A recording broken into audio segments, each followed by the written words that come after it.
All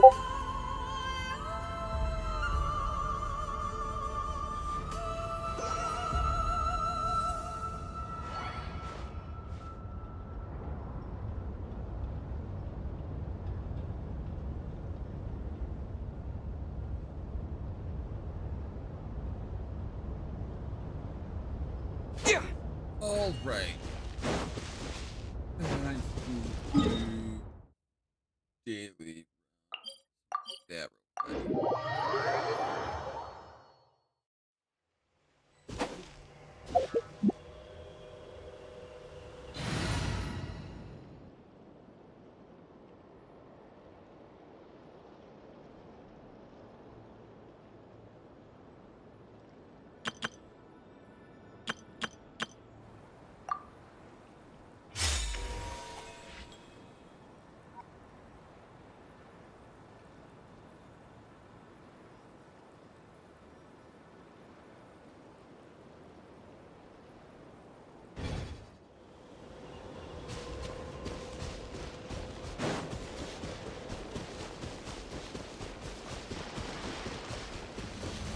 On me now, your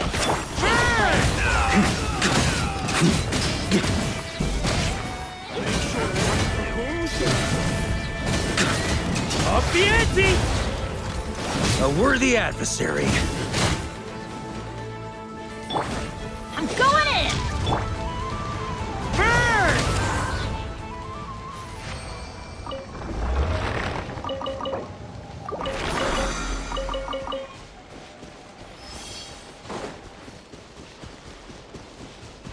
Try and stop me!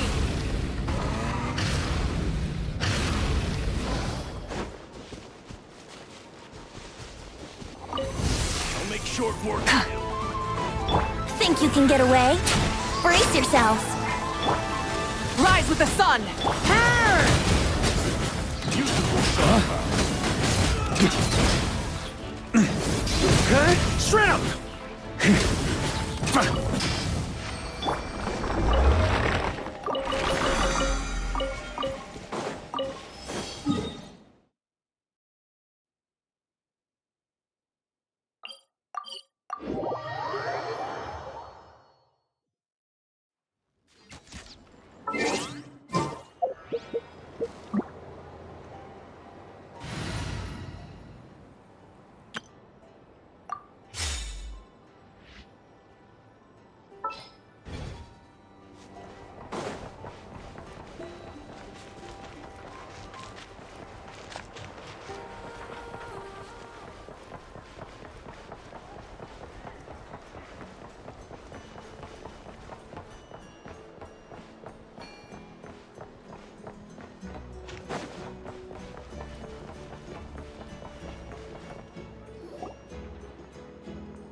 Thank you for waiting.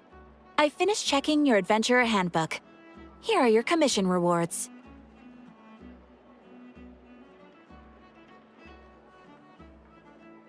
We have no other urgent commissions on the books at present.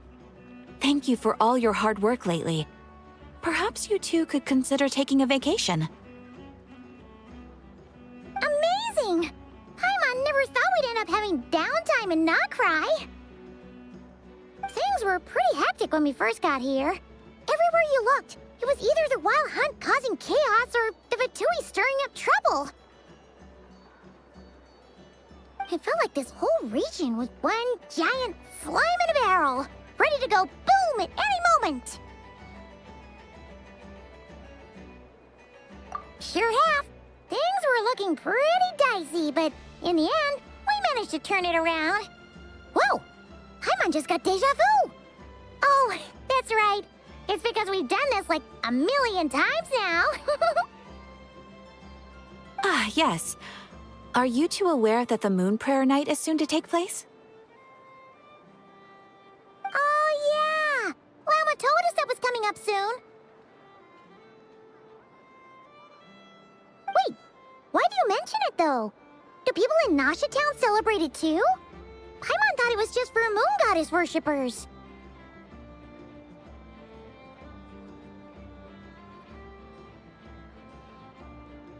You're partially right. Most people in Nausea Town just see the festival as an opportunity to do business. They do not concern themselves with the religious element.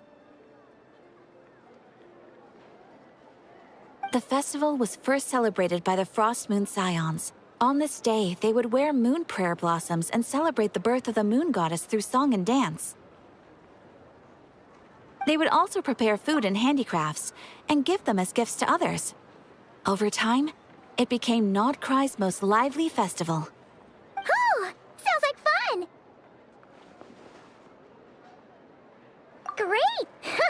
Well, in the meantime, since Catherine doesn't have any commissions for us, let's focus on some personal business instead. When we first got here, you mentioned that this was where your spaceship landed? We didn't get to follow up on it at the time, because we got wrapped up in that whole rare air situation, but now we can finally start investigating it properly. Well, there's a saying Paimon's heard around these parts, which goes, if you lift up a rock, you'll find something you weren't looking for. By that logic, you'll never find what you're looking for while you're searching, but the moment you stop looking, it'll jump right out at you. Could be worth a try though, right? Anyway, Paimon suggests we focus on other stuff we want to do for now, and just keep an ear out for spaceship-related intel as we go.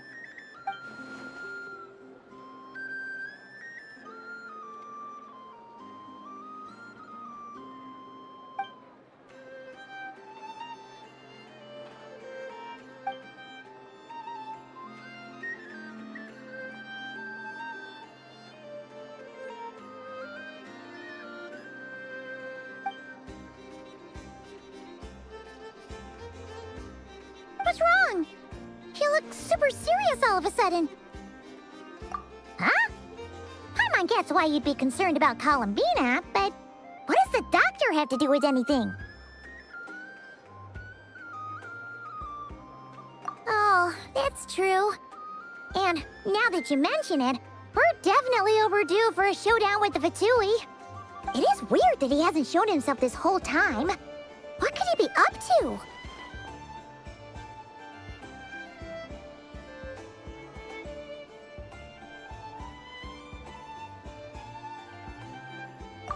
True. Paimon would much rather deal with Marionette anyway. She says the meanest things, but when it comes down to it, she doesn't seem like a bad person. Maybe it's the pressure of being a Fatuse? Especially as a Harbinger. Does she feel like she's gotta act tough to keep up appearances or something?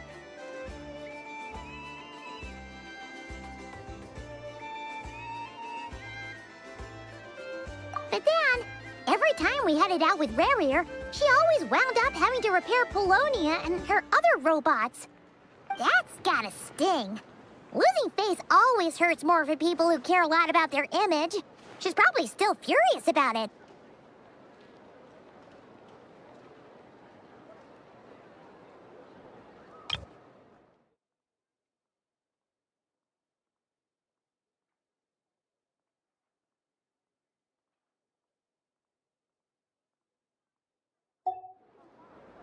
What?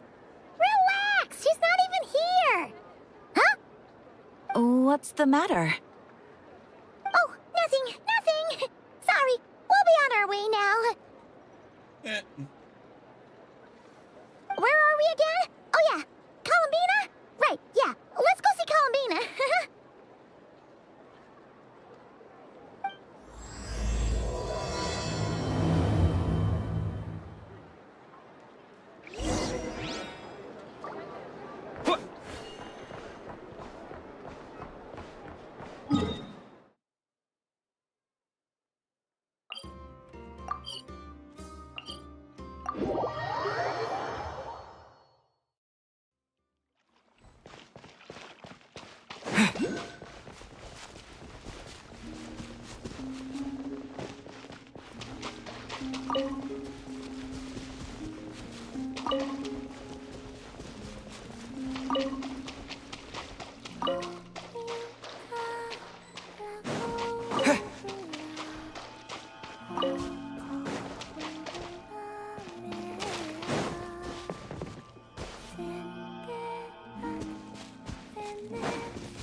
Hey,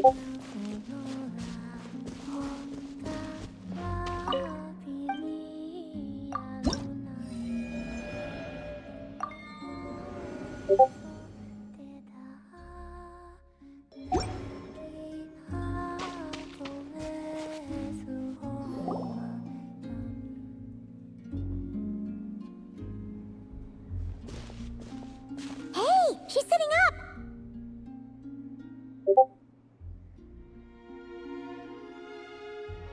Is me sitting here a rare sight?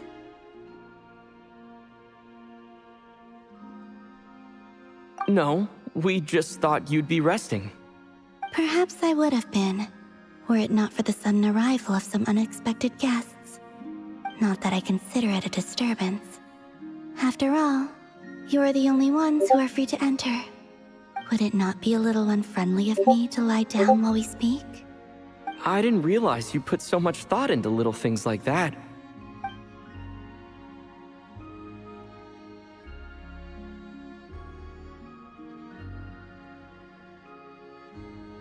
Only sometimes. There have been moments lately where I think about you and your companions. They are warm, mysterious, and cozy memories. Very few of my past memories are anything like that. They say that travelers return home bearing bags full of souvenirs. But my luggage was empty, and I believed it would stay that way. Return home? So, you're still planning on returning to the moon? Yes. This planet continues to reject me, reminding me that I do not belong here. If I remain in Teyvat, there will come a day that I disintegrate. And I don't mean reduced to dust, or turned into food for the flowers. I mean, I will cease to exist entirely. Alright then. Well, we're sure gonna miss you. But it sounds like we'll have to say goodbye. How do you intend to return? The moon prayer night is soon to arrive. On that day, the moon will be closest to Teyvat. The Kuvaki in this land will reach its peak at that time. I merely need to grasp the tide, and with relatively little effort. Oh, Paimon gets it! It'll work like a slingshot! You make it sound like she's gonna get blasted up to the moon. If I did that, I suspect I would crash into the false sky. I will be using a much gentler approach. But I do like the analogy. It's fun. You see? She gets Paimon's sense of humor. In the blink of an eye, the time has come to part ways. It does feel that way, doesn't it? Time seems to fly fastest when you are enjoying it. I have always thought of myself as a wanderer on this earth, and it has never expressed any desire to keep me here. Yet, just as I plan to depart, it tugs at my arm. Is this a gesture of affection? Or is the world mocking me? Oh. Were you hoping I can answer that? Yes. You are a traveler, so you must have a lot of experience in this area. Then, what I would say is, enjoy the moment. That's right! Don't overthink it! Happiness is happiness and joy is joy! The point is to enjoy it, not analyze it! I see. Then what I would say is, even though I am very tired right now, I am still happy. I can't tell from the tone of your voice. Oh, really? You don't think I sound happy? I'm just kidding. I could tell you were in a good mood today from the moment we saw you. Ah, a joke. Albeit not a funny one. Anyway, I assume you're here about you-know-what. Give me your hand. Actually, it's not that. There's something else we wanted to discuss with you. Oh. Then, do you still want to give me your hand? Or not? Sure.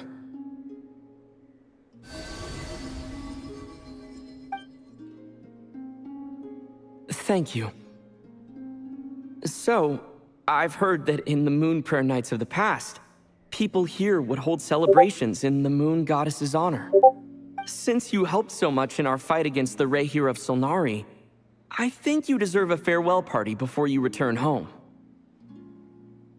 I haven't asked everyone else for their opinions on this yet, but I'd like to invite you to join the upcoming Moon Prayer Night. I've never joined a Moon Prayer Night before. I'm not sure what I would even do. Oh, don't worry about that. We take care of everything. All you need to do is show up. Of course, there's no need to force it if you're not feeling strong enough. It's just, this kind of felt like a golden opportunity. But they call me Kutar, and the Fatui have an arrest warrant out for me. I shouldn't appear in public right now.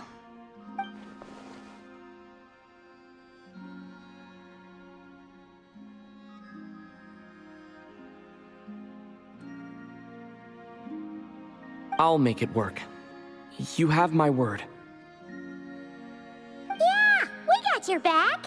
Well, he does. Paimon's actually not too sure what he's planning. All right, if you're sure. I will not refuse your invitation. I suppose it wouldn't hurt to pack a few more sights from this world into my suitcase before finally learning what my homeland looks like. Oh, if you see Lauma, please tell her that my answer to the question she asked me is neither yes nor no. Rather, it is, there is no need. That was kind of cryptic, but sure. Guess it's between the two of you. We'll pass along the message. Bye for now.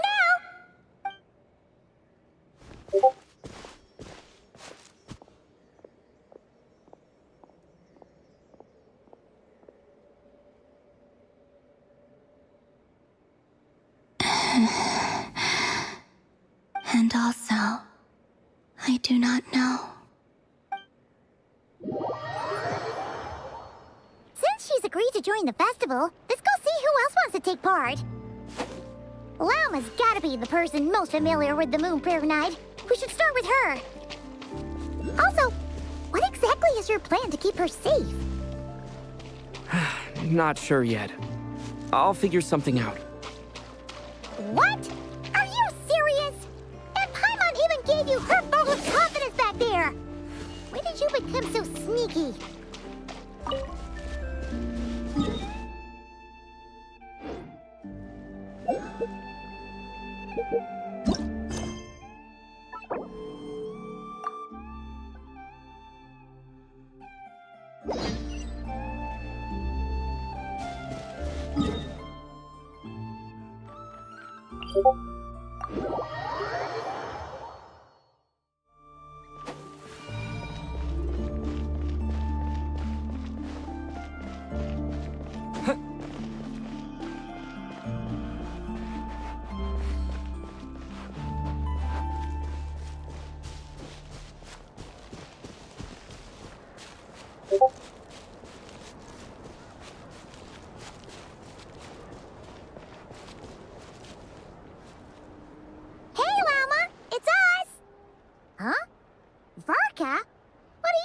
Here. Beats me. I had a bit too much to drink last night, and when I woke up, I was on Hisi Island. Mr. Varka is helping to oversee Nasha Town's preparations for Moon Prayer Night. He is here to go over some details regarding the decorations and custom cloth designs. Right, yeah, that too. What do you mean, that too?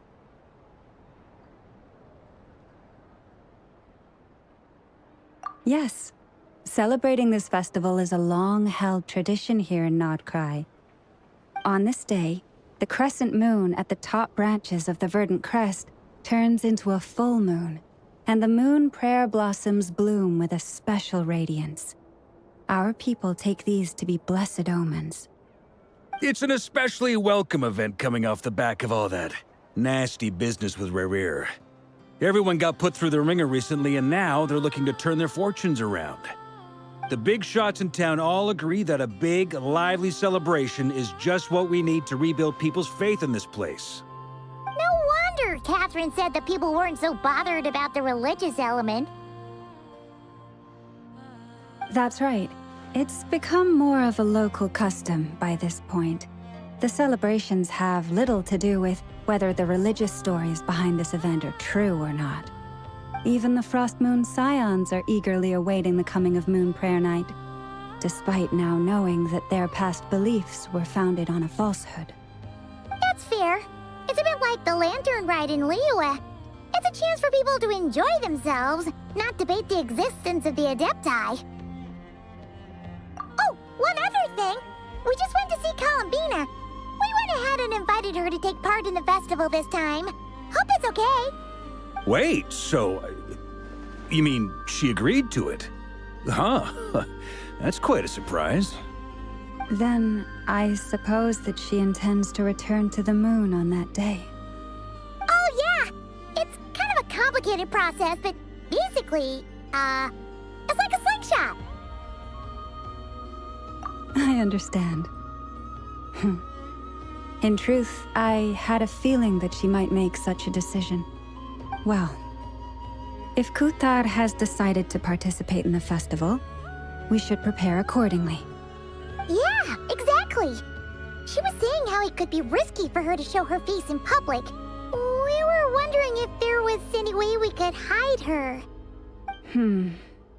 Unfortunately, the people who carved the statues did an excellent job of capturing her likeness.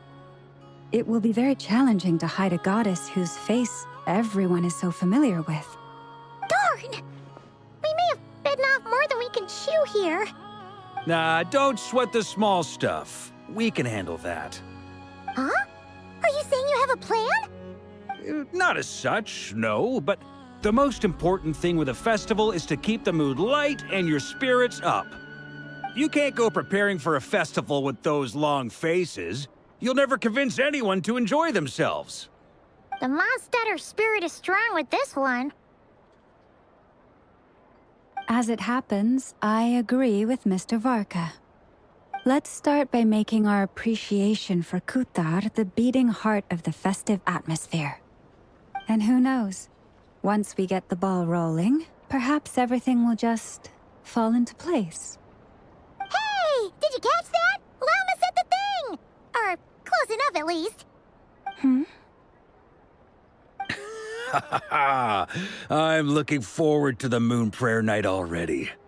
We have a festival in Mondstadt called Windbloom, and you can always tell which couples are celebrating it for their first time by the smiles on their faces. Big, beaming smiles like their whole face is glowing. And I have a feeling we'll get to see that same smile on the Moon Goddess's face at this festival. Not quite the same, surely. Anyway, I'll take care of business in the city, but I'll have to leave the decor up to you and the Frost Moon Scions. No one else can capture that traditional aesthetic quite like you guys.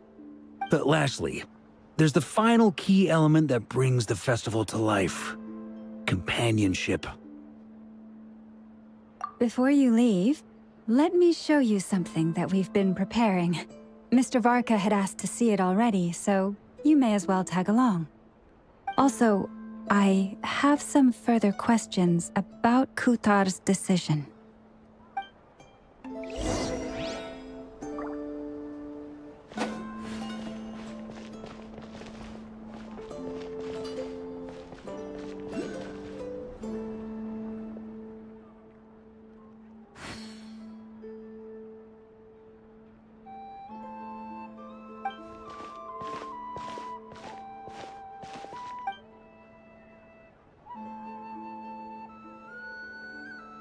I don't think this is the quest I was supposed to meet. I thought I...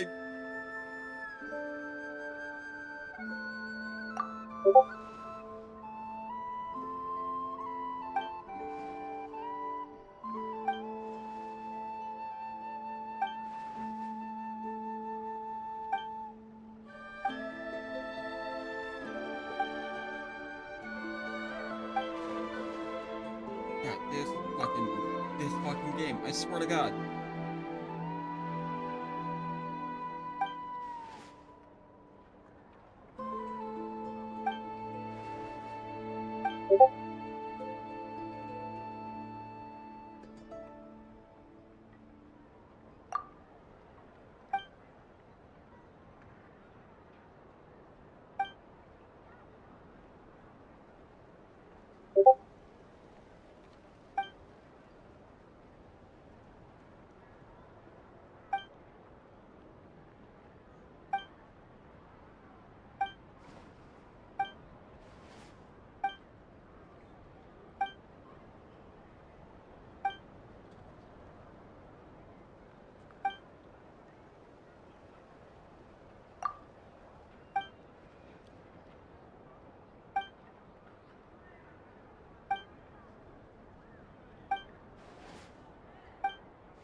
I swear to God.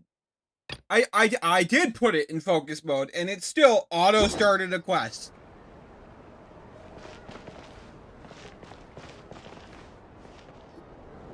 Huh?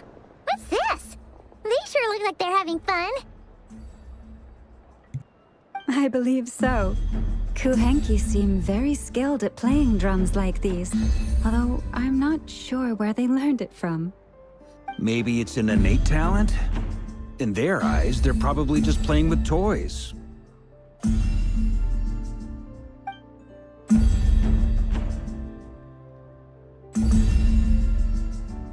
Wanatar! You want to play too? Yeah. She looks more confused than anything. Maybe we can teach her next time if we get the chance.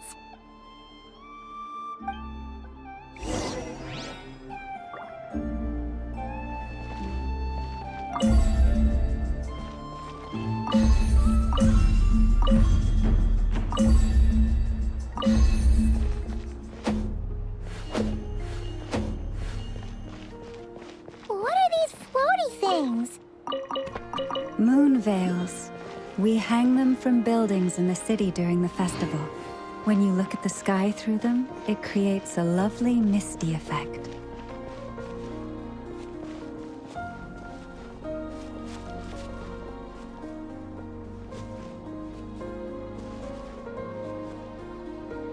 Everyone seems hard at work. They're preparing items for Moon Prayer Night. For instance, the sculpture being made over here, Mr. Varka and I were just finalizing the details of where it will be placed. Ah, there she is. I didn't know the finished article would be so large. Not to worry, though. All the necessary arrangements have been made. Just let me know once it's ready, and I'll get some people to ship it over. You have my thanks. And over here, we are preparing a very traditional confection. Oh, look at all these colors! It looks great! Can Paimon try one? Of course. I have a feeling you'll like it a lot. You bet! Sweets and treats are Paimon's favorite! If you included those in the Feast of the Moon, I bet Paimon would have joined the Frost Moon Scions by now. There will also be verdant crests like this present in Nasha Town during the festival. The timing of Moon Prayer Night is not completely set in advance. We make a rough estimate, then observe the changes in the verdant crests and moon prayer blossoms to guide us. As such, the wait itself is a fun feature of this particular festival.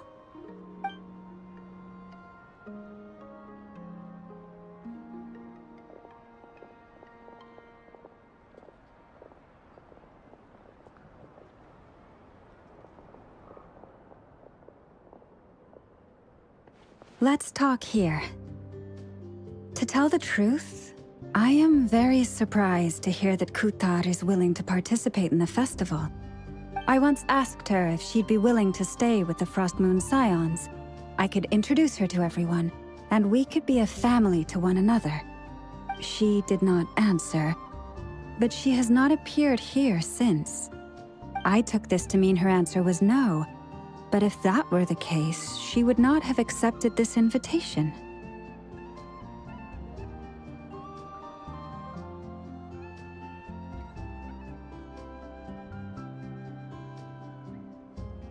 Ah, I see. Maybe she is right. Maybe the Frost Moon Scions of today no longer need a moon goddess. But my wish was not for her to come here and be worshipped as a deity. I simply wanted to offer her a place to stay. I'm sure she believes that showing herself here might invite Fatui intervention, and as such, she does not wish to cause us trouble. But what really pains me about all this is that this is her birthplace. She ought to belong here, yet no one has been able to grant her shelter. I think I'm qualified to weigh in here. When someone's about to depart on a long trip, what they need is blessings, not burdens. We should wish her the best, not make the journey harder than it already is. Anyway, she's agreed to attend, hasn't she? All we need to do is simply respect her decision. I see your point. Yes, she will soon depart after all. Our job is to leave her with some happy memories. Besides, who's to say her journey to the moon is a one-way trip? It's not like she can't come back and visit if she wants, right? Paimon agrees wholeheartedly. Festivals are all about having fun, so let's keep it simple. All right, I'm gonna head back to Nausea Town soon. Want to come with? I'm guessing you have some other folks to visit there. Sure thing, let's go! Bye for now, Wilma! Thank you all. Goodbye.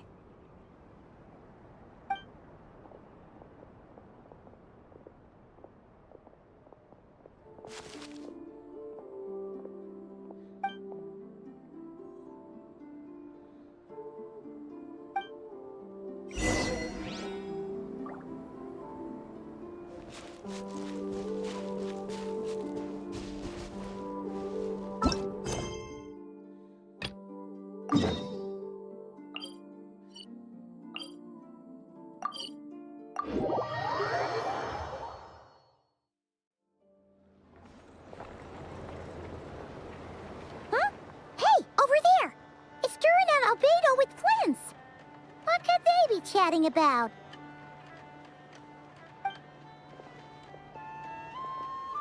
Your guess is as good as mine. Ah, Grand Master, and the Traveler and Paimon. Hello there.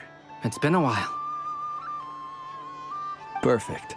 We have some new volunteers for our investigation. Wait, let me guess. The righteous Lightkeepers are finally ready to hunt down the Abyssal Dragon? Haha. Yes, that too. Yeah, right! Oh, wait! Why does everyone keep saying that too? Well, to be precise, the facts match, but not the causality. Wait, so I guessed right? Half right! Don't act so impressed with yourself. Maybe I can explain. We ran into Mr. Flint's north of Nausea Town. At that time, we just noticed a few abyssal creatures out in the wild, but the strange thing was, I didn't detect any traces of abyssal energy on them at all. On closer inspection, we realized that they were not real monsters, but something akin to reflections in the water, or perhaps a mirage. Huh? What do you mean? Like, you could see them but not touch them? Exactly. It was very peculiar. They roared and tried to attack us, but we could not make any physical contact with them. I think I've heard of things like that happening in Nodcry before, but I don't know much about it. Yes, it's a known phenomenon. Mirage-like illusions tend to appear in Nodcry in the run-up to Moonprayer Night. From a distance, they appear quite real. I myself thought that Misters Durin and Albedo were locked in battle with abyssal monsters when I first arrived. But after sharing intel and investigating a little further, we can confirm that these illusions are harmless. There is no great cause for concern. All the Mirage stories I've heard are either animals, rocks, or small houses. Abyssal monsters, though?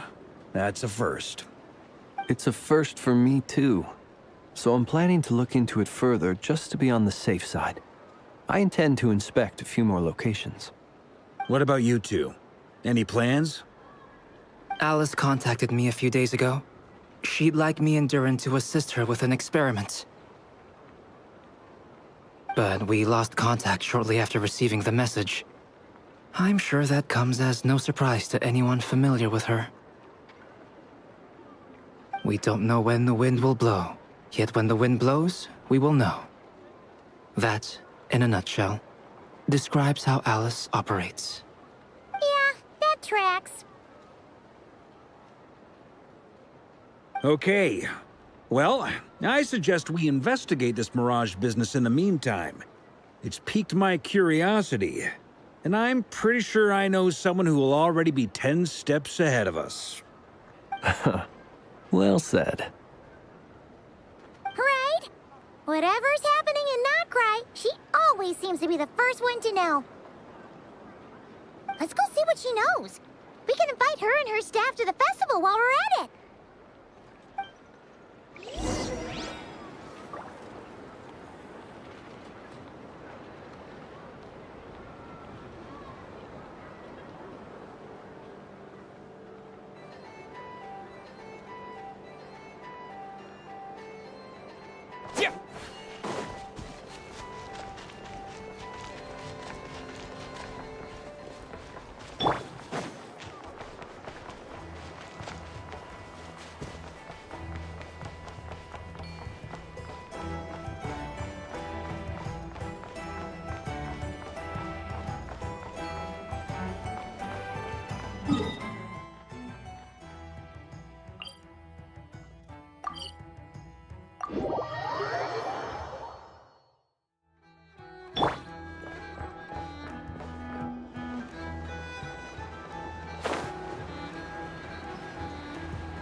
You're right, I have noticed. There's certainly something a little fishy about this situation. Only a little, though. Records indicate that this phenomenon can occur in the days before and following Moon Prayer Night. That said, it has always been a rare sight in the past. The odds of encountering these phantoms are similar to looking up in the night sky, happening to see a shooting star, and managing to make a wish before it disappears. But this time, either everyone's getting lucky, or they're appearing far more frequently than usual. Yehoda's out gathering intel as we speak. In the meantime, let me check off some points of interest. First, the Abyss. The ones we saw seem to be abyssal monsters. Indeed. But we have identified one location where many more of them have made an appearance. And not just monsters, but human phantoms, too. Given the scale and nature of the phantoms, it's almost as if someone's last memories are coming to life. Or perhaps the memories of multiple people. Oh. So you mean the phantom monsters are hunting down the phantom humans? Exactly.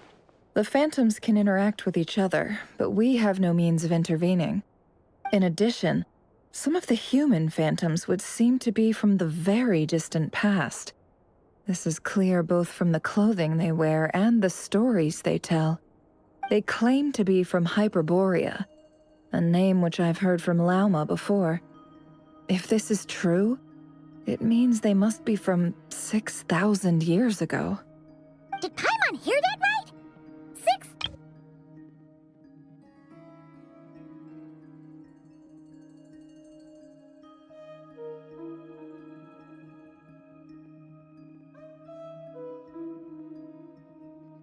Damn it.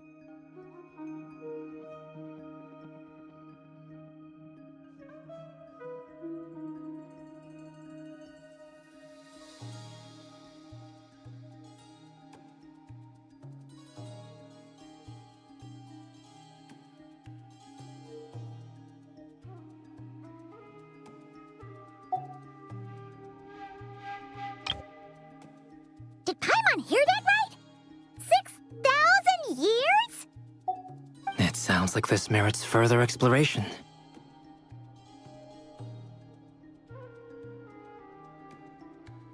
That'd be a big help. I'll leave it with you, Albedo. My knowledge of ancient history is non-existent. I used to doze off every time the pre-Knights of Favonius era came up in class. It's quite a miracle that you were able to understand these phantoms' speech, given how long ago they lived. I suppose you're right. But I'll leave the archaeologists to ruminate over that conundrum. As an intelligence broker, my sole interest is in the value of the information I gather. Which, in this case, hopefully means earning myself some good favor with our dear Lady Moonchanter. So calculating. Whew, this intel broker logic always catches Paimon by surprise. Sounds to me like we could split the work up. I think the abyssal phenomenon is best left to Albedo, Flints, and me.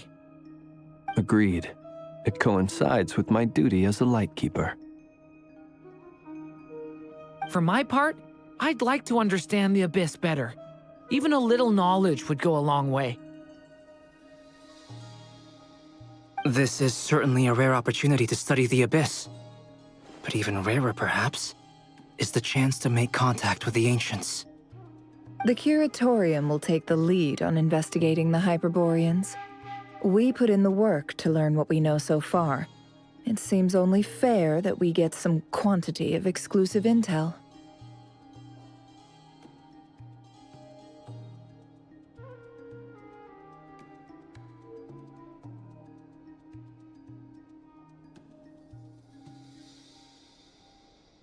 That just leaves our trusty team of 2 unassigned.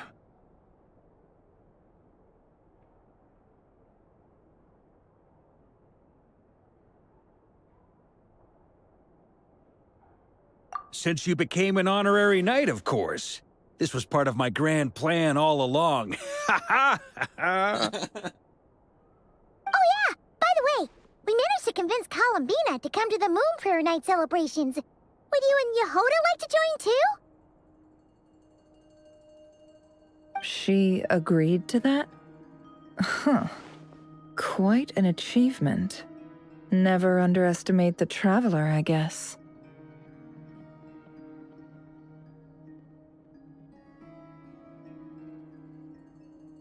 I'd be happy to join. No point shutting myself inside when the streets are all decked out. I doubt any clients will be visiting during the festival in any case. And Yehoda loves a party, so I'm sure she'll jump at the opportunity.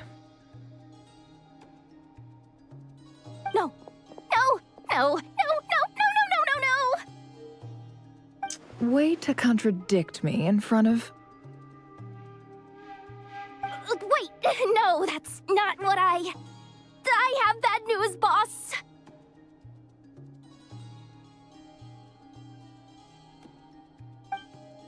So many people. All right, everyone inside, quick!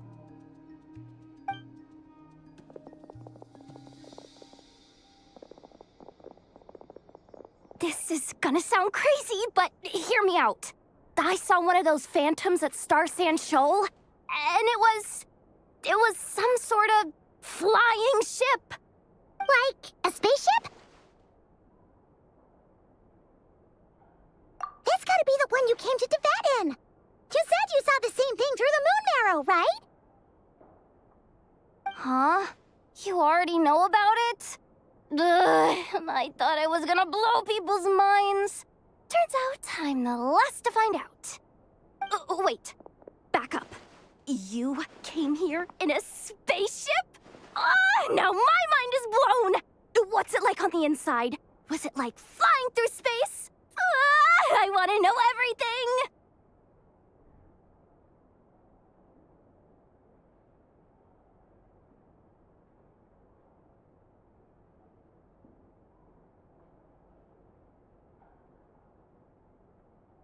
Yep, exactly. Huge discovery.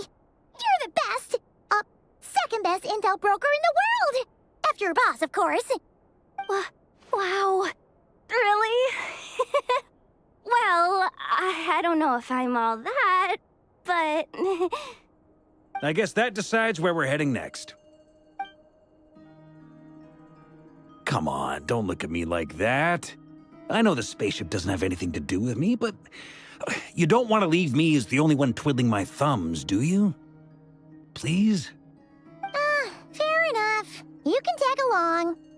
In that case, let's meet back here to discuss our findings once we're done. I wish everyone a productive investigation. You too.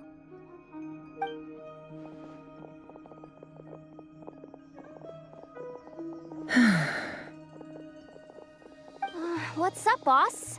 Aren't we gonna head out? Tell me, Yehoda, when did the Curatorium start giving out intel for free? Oh, sorry, boss.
Well, what do you know? Yehoda was right on the money. This Phantom really is your spaceship. But that's so weird. Why would it show up here? Is it some kind of projection? Or a ghost? Like, maybe it no longer exists, but somehow it left an afterimage?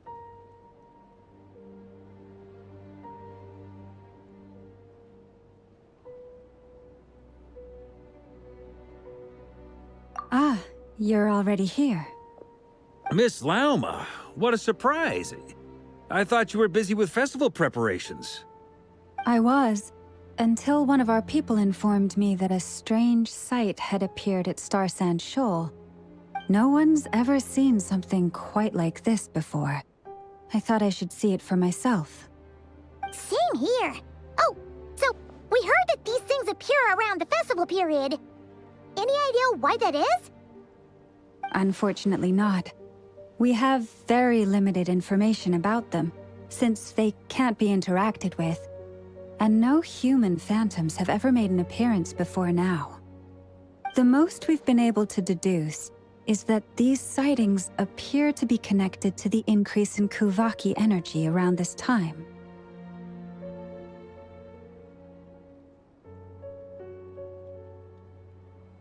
Yeah, seems like that's all we can do. This is all so confusing. Allow me to lend you a hand.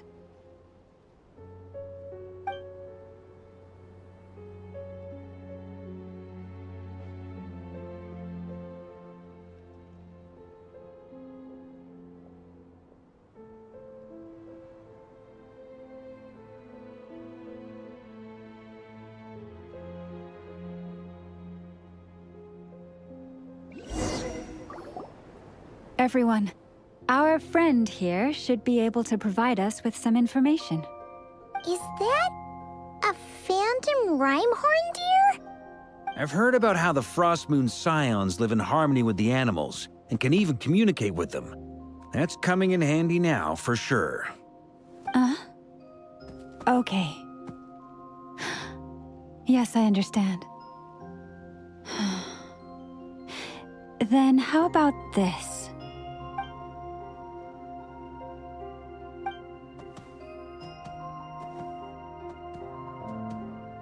Oh, it's leaving. It appears to share our curiosity about this giant spaceship, so I asked it if it wouldn't mind investigating along with some friends. In return, I told it about some nearby spots where the wild fruit grows abundantly.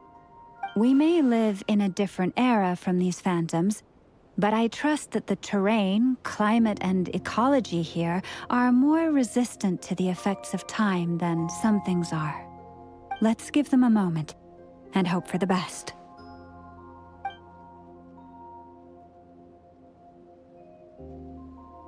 All back together? Must have been a lot of fruit. Indeed. Now let me ask them some questions.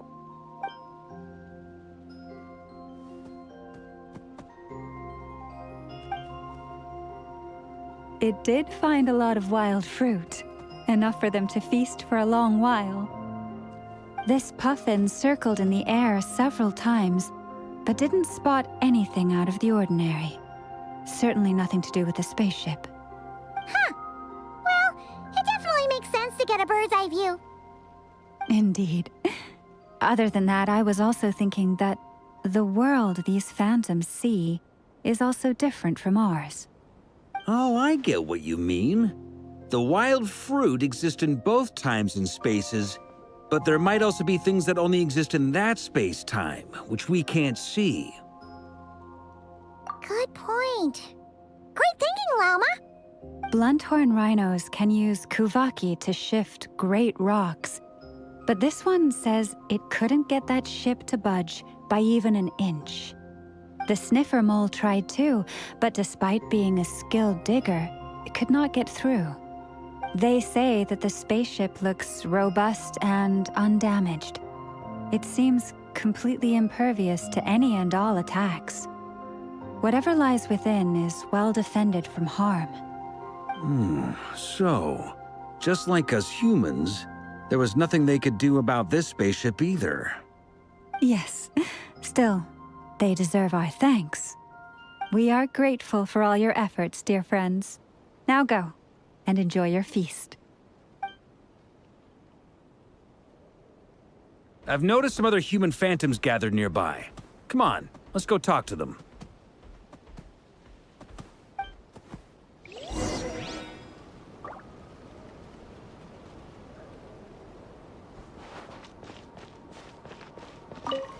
Those illusions and those people.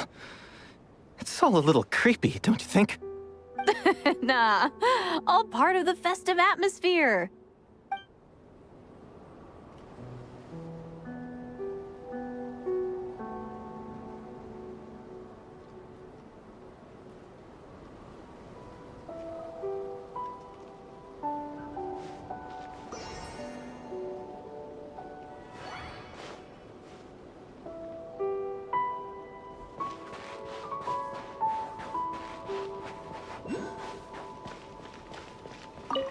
Have you ever seen anything like this? Nope. Never seen or heard anything this weird.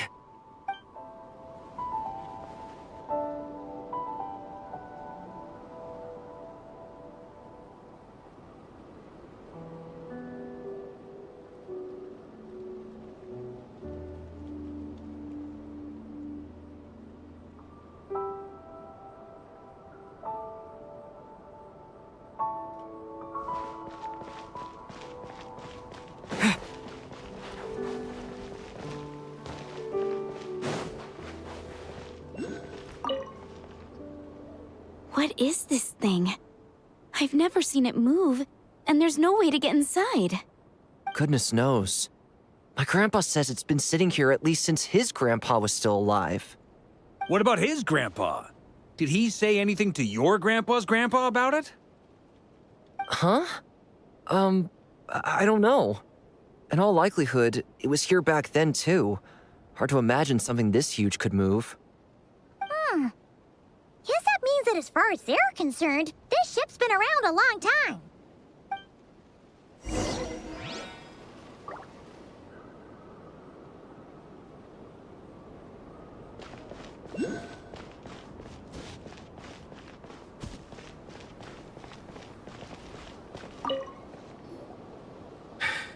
Come on, brothers. If we can get even a small chunk off of this thing, it's gotta be worth a fortune.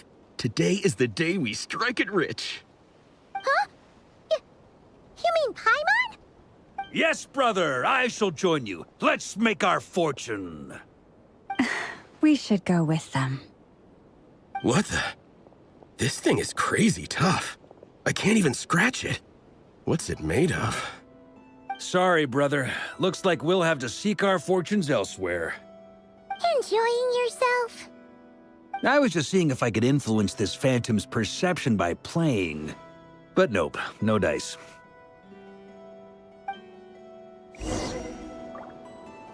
I'm sure we're all starting to build up an idea of what's going on here now that we've spoken to some of the people. These phantoms are reenacting real historical events in Nodcry. It's almost like we're in some kind of interactive stage play. We can talk to the actors, but the plot is fixed, and we can't influence it. It makes sense. History is set in stone. The objective facts of the past cannot be changed. Paimon totally thought you were just goofing around earlier. But actually, you were doing some serious investigating. Of course I was. Anyway, at this point, I think we're forced to conclude that although the Phantom spaceship is right there in front of us, we aren't going to learn much about it from these people.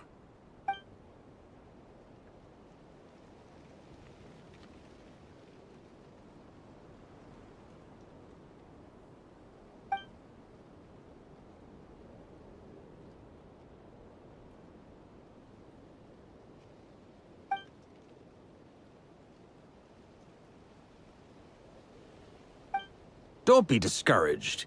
If nothing else, this is proof of the ship's existence. And think about it. So many people tried to hack their way inside, but no one could get the door open. It's made of very tough material. To me, that says that we'll either find the ship itself or the story behind it. It's just a matter of time. Huh. Every now and then, when Varka gets serious, he actually does seem like Grandmaster material for once. I wonder how the others are doing. Let's head back for now. Sounds good. Also, drinks are on me if Team Knights of Favonius is the first to finish. Wait, we have a team name now? Am I in Team Knights of Favonius as well? You're very welcome to join. We've even got a cathedral ready for you. Isn't that technically blasphemy? You wouldn't dare make a joke like that if Barbados was in earshot. Nah, I'm sure Barbados doesn't mind a little harmless blasphemy once in a while. Betty would probably get a kick out of the joke.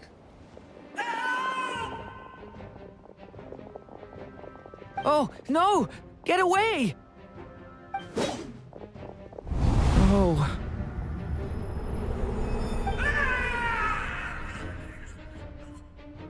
Poor guy. I know it's hard to stomach, Mr. Duran. But as I'm sure you've noticed, there is nothing we can do to intervene in that which unfolds before us.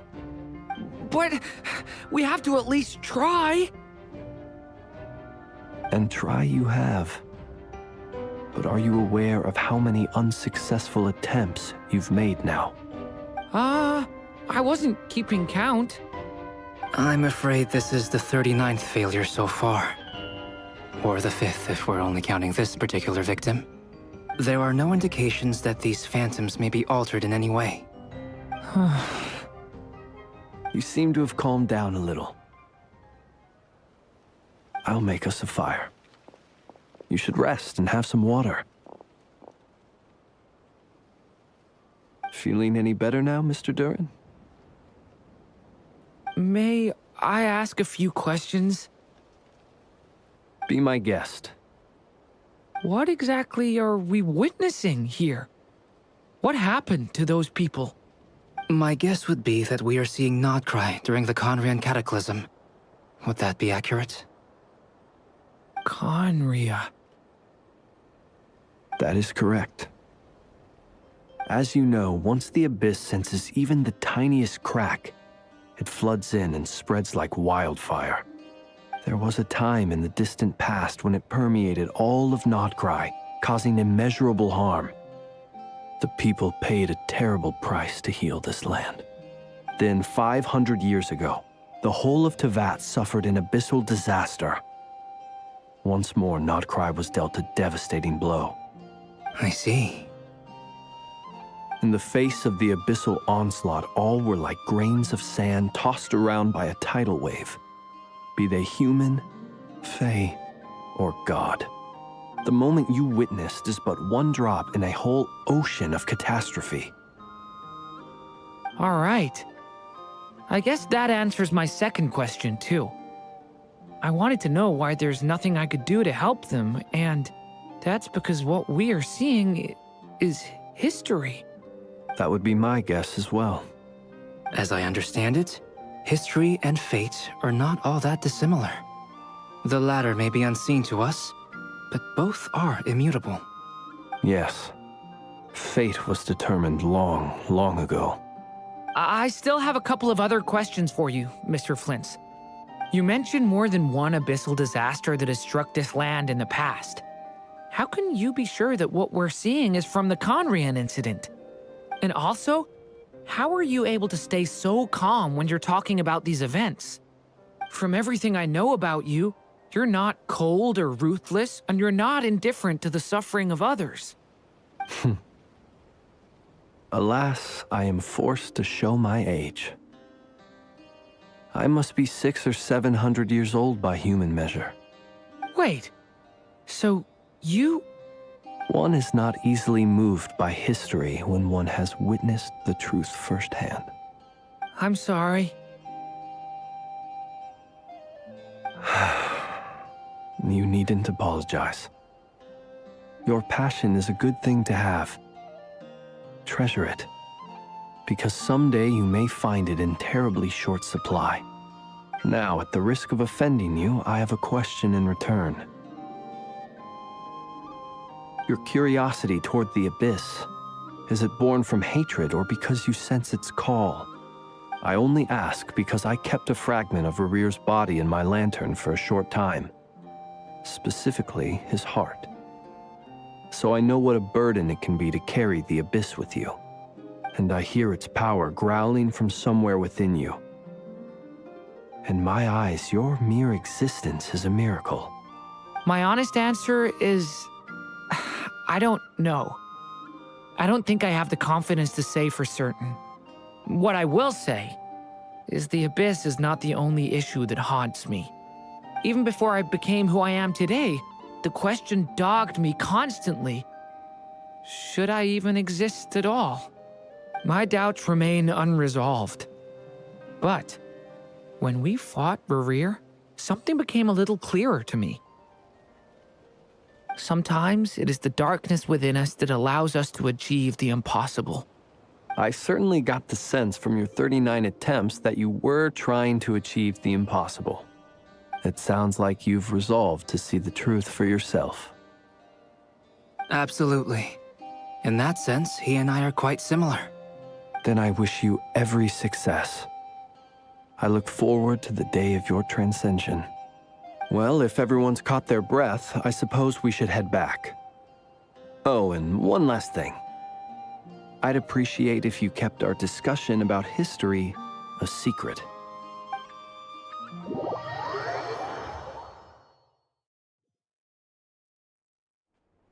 Incredibly, our separate investigations led us all to the same conclusion. Hooray for consensus! Yeah, but we barely learned anything, though. I totally thought this would be the mother lode. Talking with the ancients? I mean, come on! But nope. All we got was useless snippets of conversation. And all this stuff about moons and hyperopia. What a load of baloney. Seems like people back then had a few screws loose. I understand your frustration. We found the same issue. Each phantom only showed a very brief moment in time. There isn't much value to be found in these miscellaneous fragments of a civilization's history, no matter how glorious it may have been. If there's a silver lining, it's that these phantoms are harmless to the present reality. They shouldn't get in the way of the festivities. Paimon agrees. And not just because it's the first thing she understood in this whole conversation.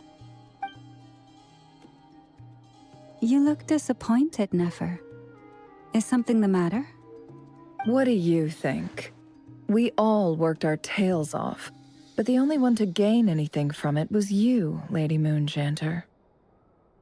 Well, please do share the Hyperborean records with me. I will gladly inscribe them in our people's documents. Oh, duh! Yeah! That was it! Hyperborea! Hyperborea. I'm serious. Only an expert in the Frostmoon Scions and their history can turn these records into valuable research material. The alternative is to let them gather dust on the Curatorium's storage shelves until the pages turn yellow. Nefer, you're wise enough to know that cooperating and sharing the profits is the best course of action here. Well, that goes without saying. Sure, let's do that. Huh? But didn't you say we aren't supposed to give out intel for free? Sorry. Shutting up. Now is not a good time to push Nefer's buttons. Anyway, back to Moon Prayer Night. I'm thinking that we should prepare something a little special, aside from the usual decorations and so on. You mean a parting gift? Can't go wrong with food. Although, does food go bad on the moon? Perhaps a lantern would be a better choice. It might be dark up there. It could prove difficult to light a lantern on the moon. Magical stones might serve that purpose better. What about a clockwork mecha model from Fontaine? I've got a whole bunch at home. I use them for fighting practice in my free time. None of these sound like things she would be even remotely interested in. But we don't interact with her enough to know what she likes. Yeah. It would really save us the guesswork if someone could find out what she's into. Wait, what the? Traveler? They're all looking at you. Great! Haha, problem solved. Now, I need to stop by Dory's. Gonna need her help sourcing a bunch of stuff for the festival. Then let's leave it there for now. We all have our own business to attend to. Traveler, if you find out what Kutar likes, let us know right away.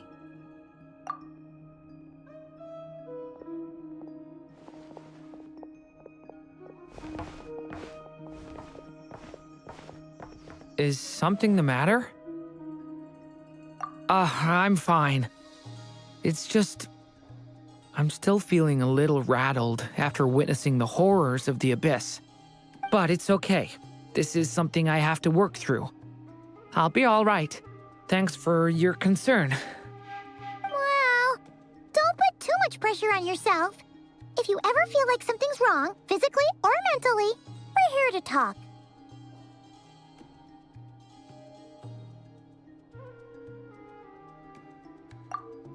Come on. Stop treating me like a kid.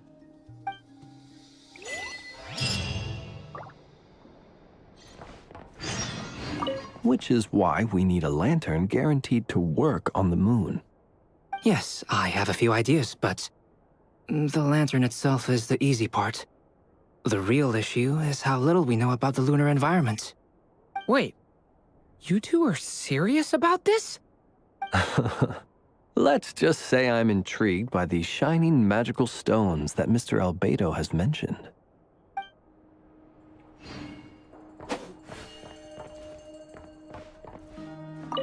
Could you do me a solid and try to smooth things over with Boss Neff?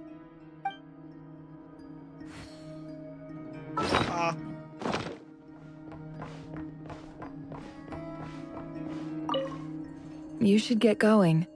It's important that we ascertain what Kutar likes.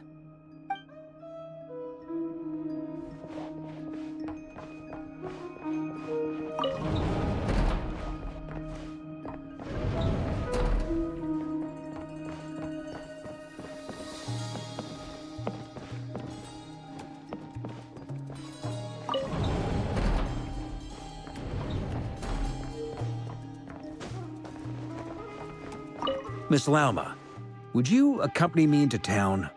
I think it'd be best if you saw the Frost Moon Scion's decorations for yourself.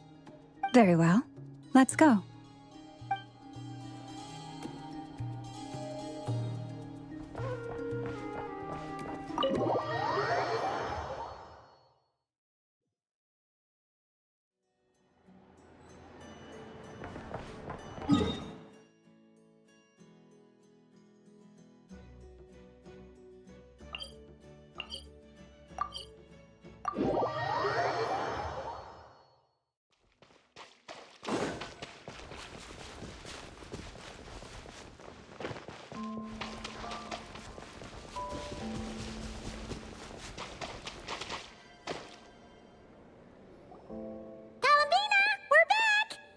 Nope, she's gone. She's not here. Weren't there a few Kuhenki here last time, too? Where did they all go? Walkies? For Kuhenki? You're not pets, you know. Oh, well. Looks like we just came at a bad time. Let's try again tomorrow. There's still a few days until Moon Prayer Night, so we're in no rush. Besides, she needs time to rest anyway.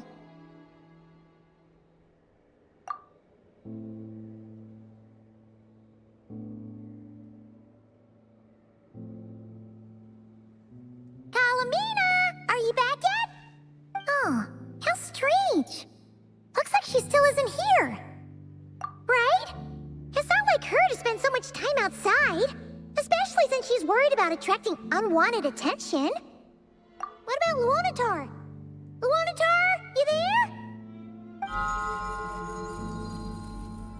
Hey! Do you know where Kalambina went? Sorry, didn't understand. But if you know where she is, could you take us to her? Yeah, that's even stranger. What about him? Oh, that's not good news. They change color when Kalambina gets weaker, right? And they look super pale right now.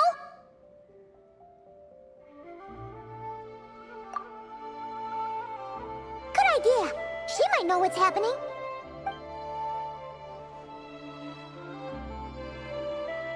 Lama! Ah, it's you. How is Kutar? Is she okay? No, she hasn't. I came here to check on her after I noticed the flowers had changed color.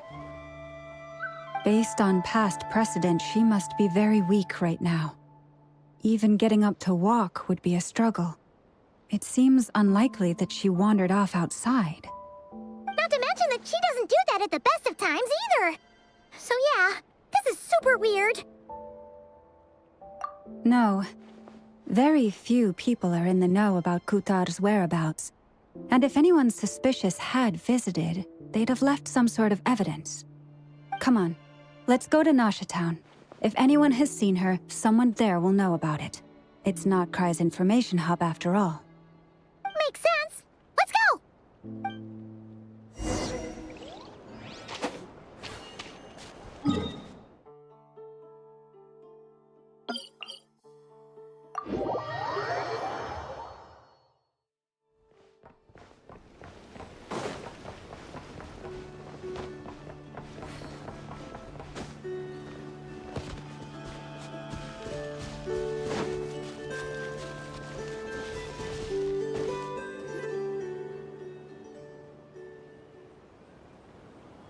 Wait a moment. Is it just Paimon, or is this suspicious. Has never been here before, right? No, I don't recognize it. Alas, your free and easy adventure time is over. Now, prepare to face the final boss of Nod Cry. Whoa! Where'd that voice come from? It's Alice. Not sure, but it's definitely hostile. No, not that way. The final boss is right here. The sniffer mole? That's the final boss? Surely not. Oh! Okay, the jig is up. I'll stop teasing you. Turn around. I'm right behind you. It seems I've managed to leave quite an indelible impression, even though you've never seen my face. Ah, nothing could make a great mage more pleased with herself.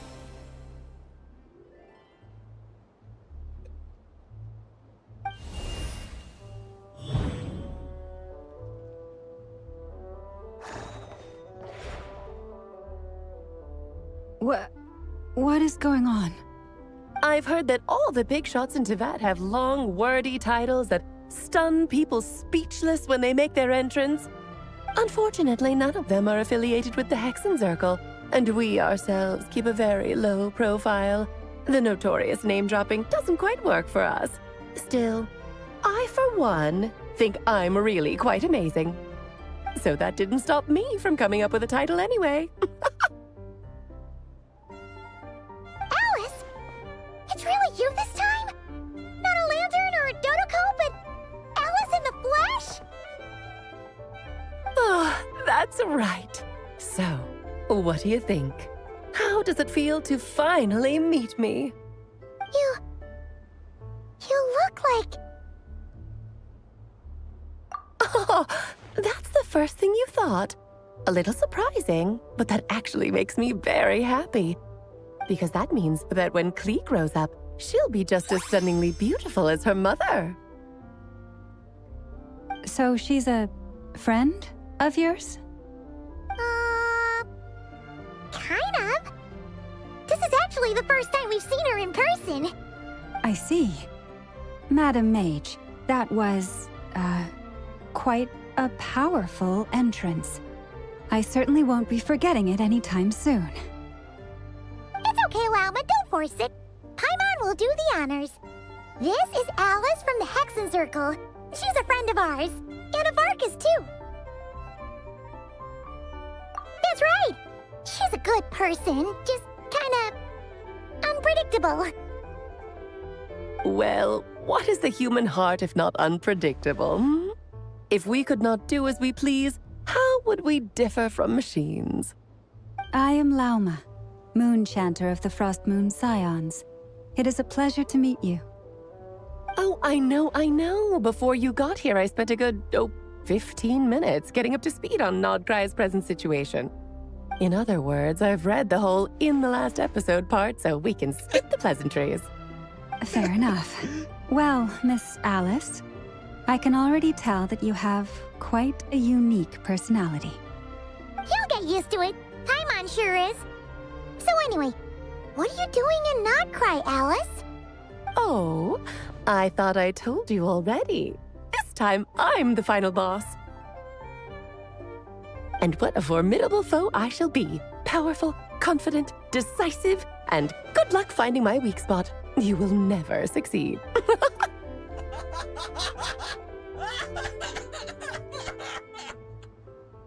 Let's just send a formal request to put you in solitary. Oh, drat. My one weakness, and you found it in an instant. Fate has been dealt a devastating blow. Thus falls the great Dodo King. Why are you playing along with this nonsense? For funsies, of course.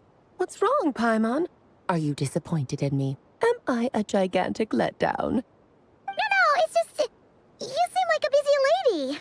And this is the one time you've shown up in person. Paimon figured it would be for something more high stakes than just goofing around. You're quite right. I'm here in Not Cry because something big happened. Something big enough it caught the attention of the Hexen Circle. It concerns the 3 moons, Tevat's borders, and of course, the moon goddess you are currently searching for. Kind of. Why don't we discuss this over a pot of tea? My main reason for coming on this trip to Tevat was, of course, to have some fun. But I do technically have a job to do as well, namely, maintaining the stability of Tevat's borders. I'll skip over the complicated parts, but to sum it up, abyssal energies are all that lie beyond Tevat's border. We'd find ourselves in a real pickle if they ever made it through. And the phantoms you've been seeing are a sign that the border has been disturbed. Ah, no wonder they tend to show up around Moon Prayer Night. Is it because the real moon is now so close to us that its power can cross the border? In part, but only a negligible amount passes through. Just enough to influence the verdant crests and so on. And as you've noticed, there has been an unprecedented number of phantoms appearing this year. The influence of the moon beyond the border cannot explain this. No, there is another far greater factor at play. The trilunar syzygy. A trilunar syzygy? Eons ago, before the heavenly principles came to Tevat, it was the then 3 moon goddesses who controlled the laws of this world. Oh, that's exactly it! The 3 goddesses split these powers amongst themselves, promising never to consolidate them into one singular body. This was meant to keep the world stable. But, fast-forwarding to the present, the eternal moon's marrow is with you, while the iridescent moon's marrow, which should never have appeared in this world, has been retrieved. Add that to the presence of a moon goddess in the flesh and... the power of all 3 moons is gathered here in Not Cry.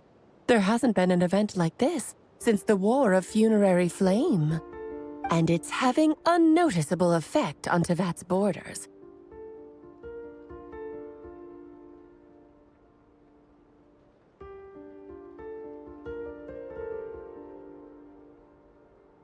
Because I wish to give my darling daughter a peaceful, sunny environment to grow up in. Is that a good enough reason? Kinda sounds like you're dodging the question, but it does make sense. Well, that's one reason anyway, and the most important one.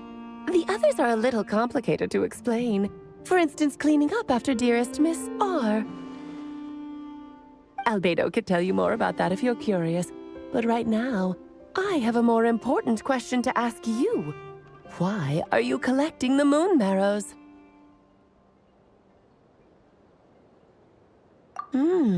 I see.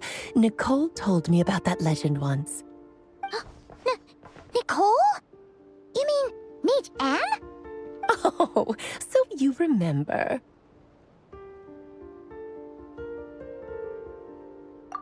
Yes, of course. That was a story about fate, her area of expertise. But back to the story of our dear moon goddess. I'm afraid her intended method of returning to the moon is unlikely to work anymore. What does that mean? She may be missing, but she hasn't gone anywhere. She has disappeared.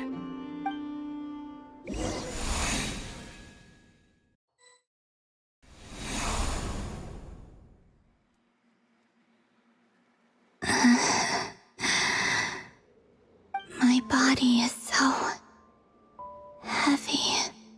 Wait, no. It's my mind that's heavy. My arms and legs are as light as a feather. What's happening to me? I feel drowsy, like I've been asleep for too long. Is it daytime or nighttime? Is the moon out? I think I'll go for a walk.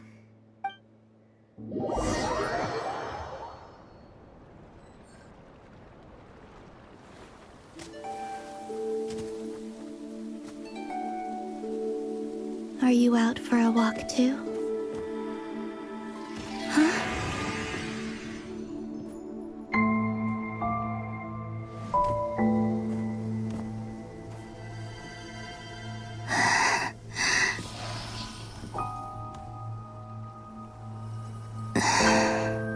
The day has come at last.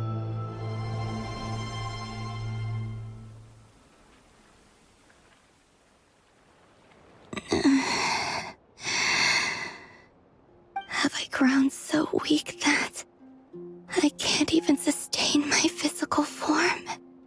But Moon Prayer Night is nearly here.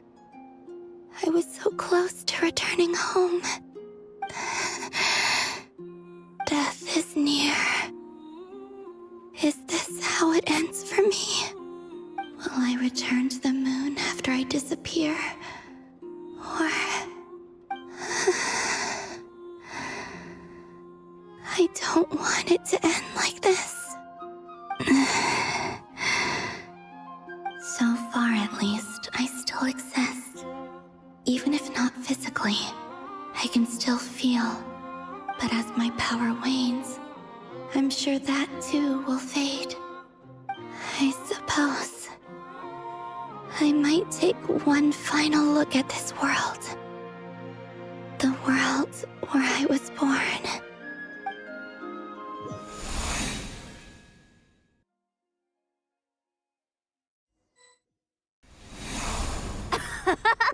Come on, come on! Wait for me! The Frost Moon Enclave. How much it has changed since I was born. These decorations, they're so heavy. It's times like these when you kind of wish men could be priestesses and acolytes too. How fascinating. I've never had the chance to be privy to people's private lives in this way. In the past, people would get so solemn and serious the moment I showed my face. Like they were frozen stiff. Karina, Lametti, it's time to eat. Coming! I want to watch them a little longer.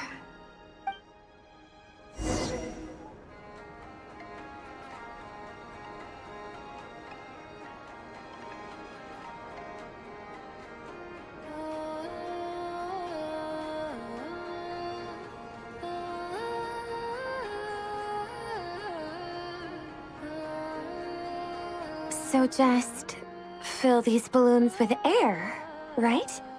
Yep. Try a couple now to test things out. The rest can wait till Moon Prayer Night. Think fast. Rita! Teasing an acolyte of the Frost Moon Scions? Surely that's a punishable offense. Take this!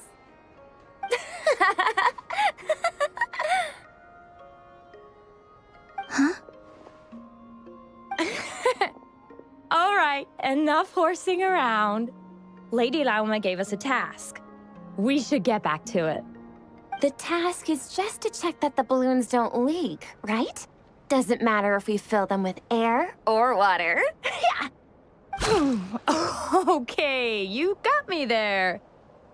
And you got me there. But still, we can't use all the balloons before the festival even starts. We won't use all of them. And as long as Lady Lauma's trusted acolyte doesn't snitch, this can stay as a little secret between friends. A couple more can't do any harm, right? Oh, you menace. Then, think fast! Is pumping a balloon full of water really so much fun?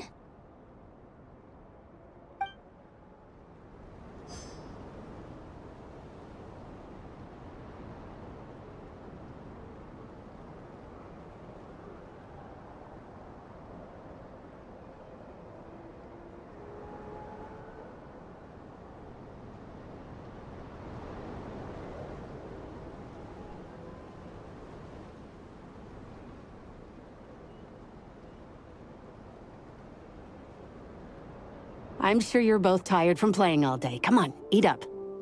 A plain, humble meal. That has always been the way of the Frost Moon Scions. Huh? How come Lametti got a midsummer berry dessert? Oh, I always get Lockaberry. I don't mind sharing. You can have a bite of mine if I get to have a bite of yours. They're sharing food? I've never shared food with anyone before. Even at the Harbinger tea parties, everyone just ate off their own plate. And when I couldn't finish my food offerings from the Frost Moon Scions, they'd leave the leftovers out under the moonlight for the animals to claim. Hey! That was 2 bites! Oh, then you can have another bite of mine. Oh, you too. Oh, don't fret now. Here, have some of Granny's too.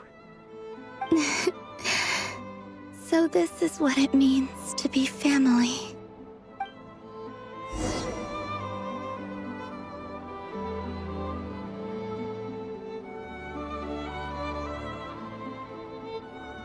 I'm seeing so much that I'd never usually get to see. They'd never act like this when I was around. It's nice, being able to just watch people in peace in these final moments. What a rare opportunity. I think I'll go take a look around Nasha Town, too. Maybe the Traveler will be there.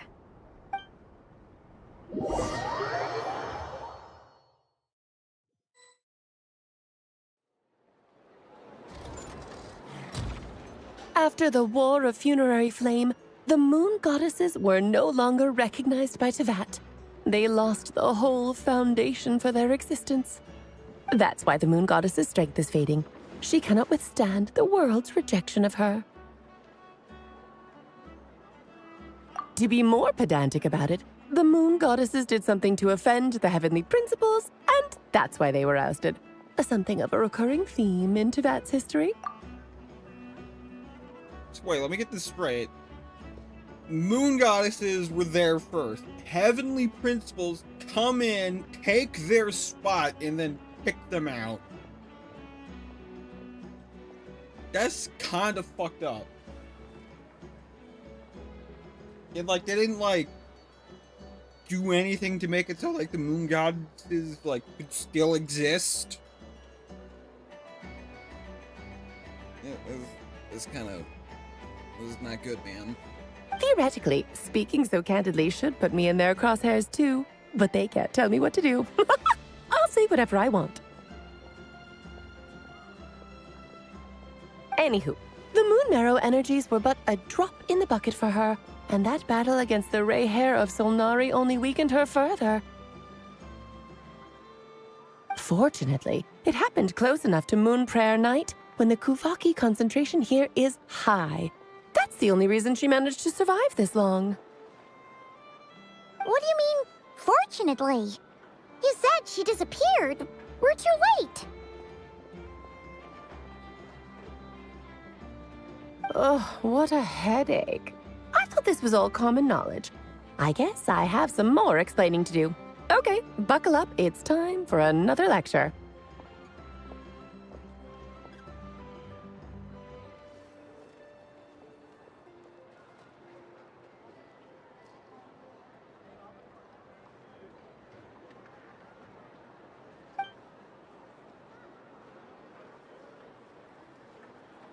Now, I said earlier that the Moon Goddesses lost the foundation for their existence.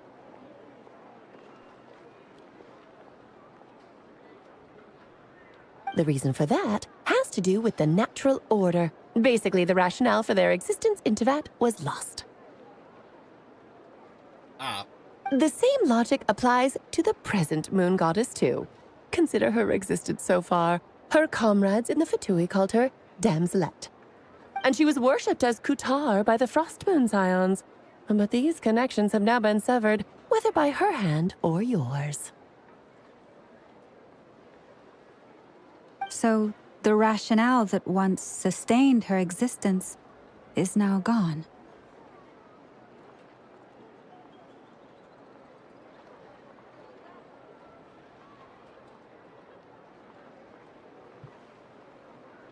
Wait, we did that to her?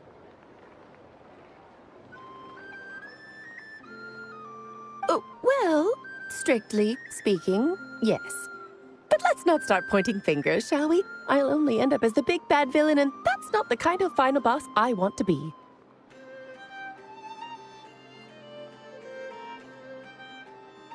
Of course I do. I'm only the greatest mage in the whole entire world.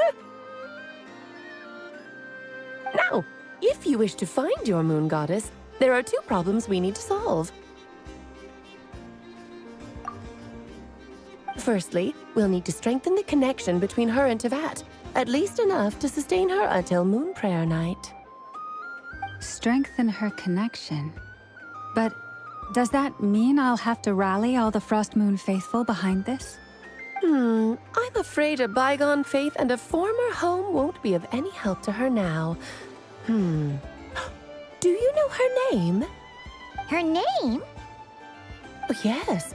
Names are very important things. A name is a fundamental concept that anchors one's entire existence.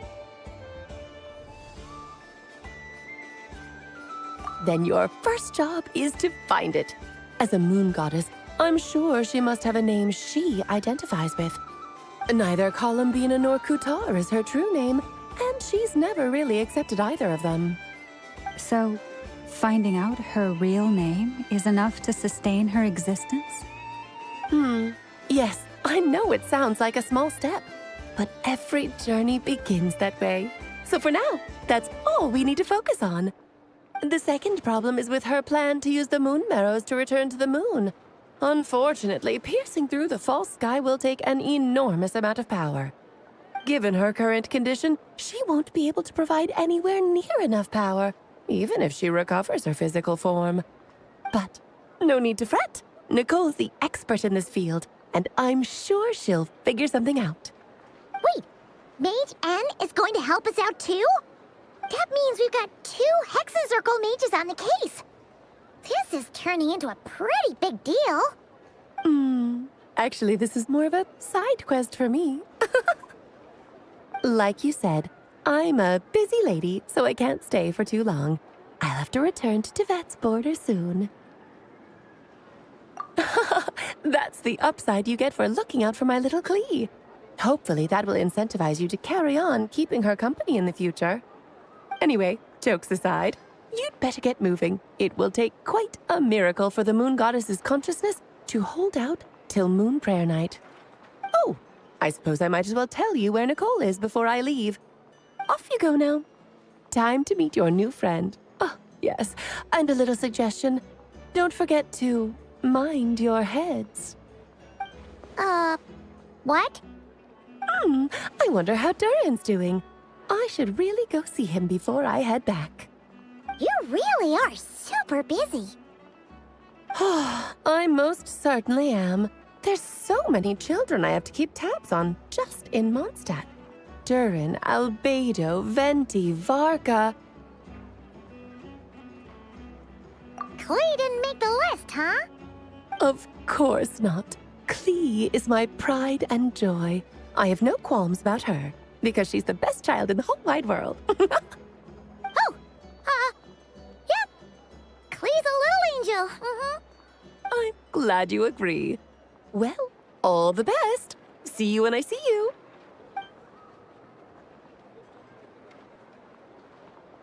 She left in a hurry. Yeah, she didn't pack up her stall. Should we handle it for her?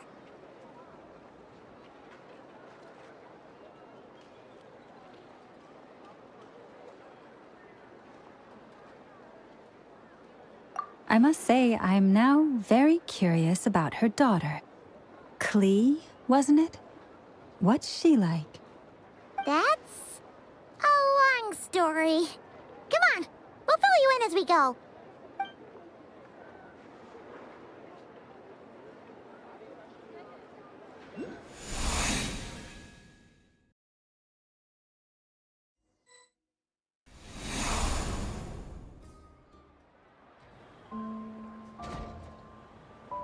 What a lively place.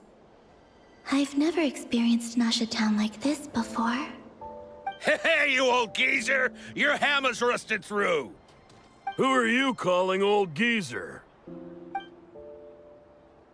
Are they quarreling? I'm looking right at him.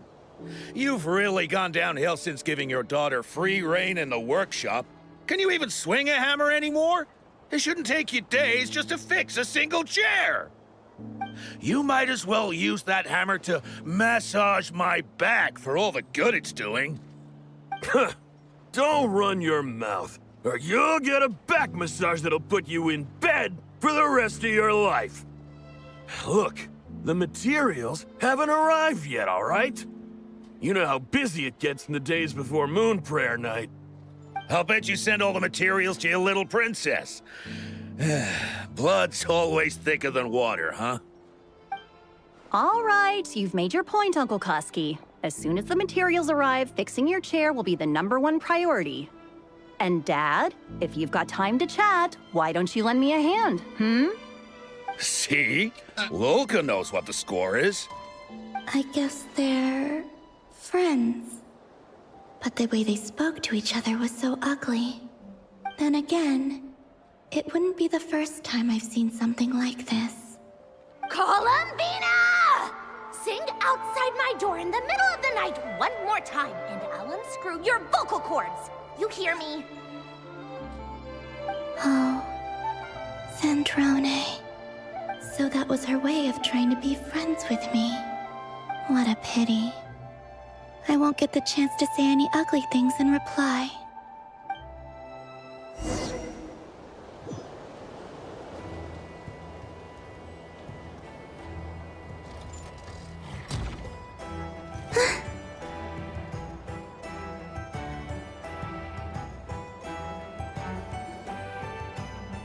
Hey, have you decided what to give her for Moon Prayer Night? I sure have. She's gonna get the surprise of her life when she's least expecting it. Then I'll whip out the ring and pop the question. The surprise of her life. What a fun turn of phrase. Cool, I get the picture. You can spare me the gushy details. Ooh, looks like we have a customer. Hello there, ma'am. Would you like some Moon Prayer Night candy? Huh? Is he talking to me? Can he see me? Here you go.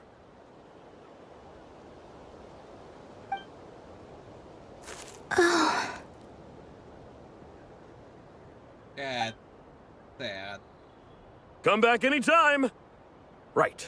Now, where were we?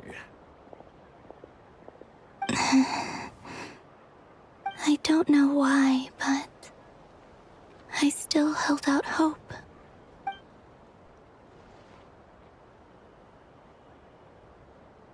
The most important thing right now is to find that mage. This name thing seems super important too, but where do we even start looking? I'd better go pay the Fatui a visit.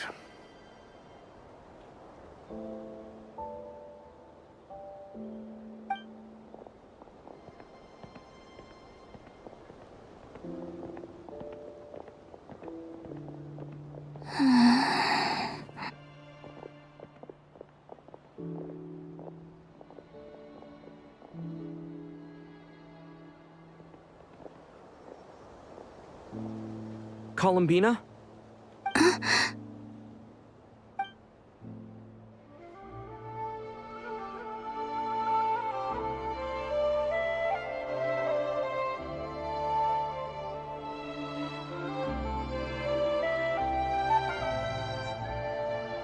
Traveler?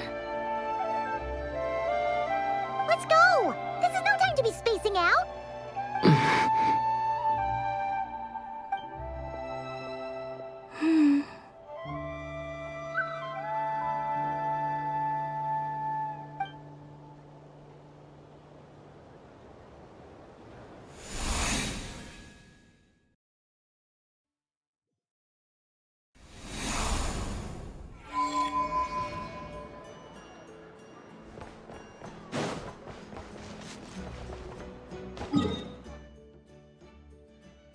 Boy, get to go meet Nicole.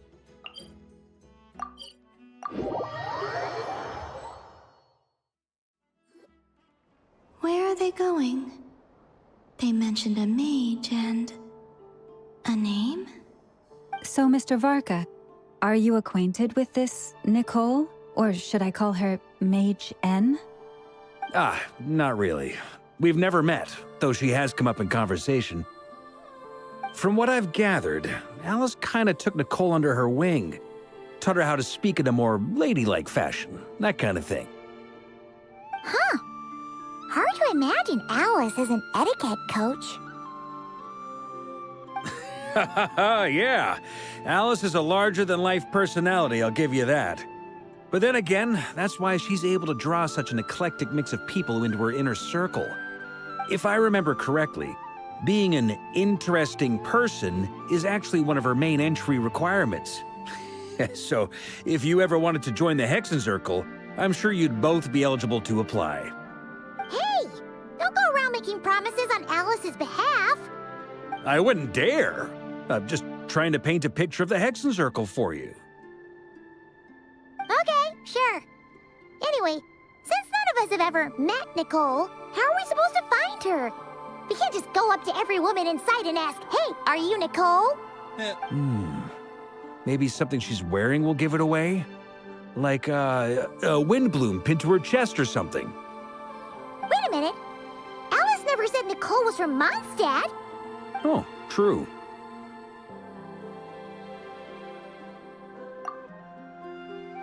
That would be this young lady, then?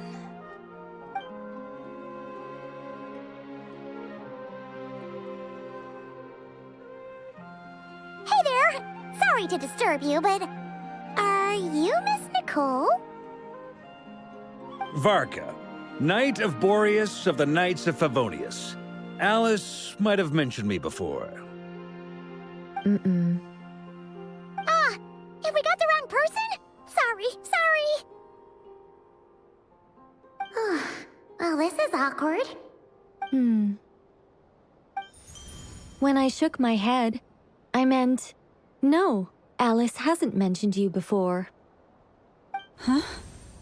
Where is this voice coming from? My apologies. For certain reasons, I am unable to speak. This is the only way I can communicate with you. It might take some getting used to, but I hope you can understand. Hey, it's fine. I'm more shocked by the fact that Alice never speaks about me. I mean, As for you two, we have crossed paths twice before, but it is nonetheless a pleasure to finally meet you. It's really you! Thanks for all your guidance in the past. You're quite welcome. This time, things are different. We have reached the unwritten pages of the story. You might say that we stand at the crossroads of fate.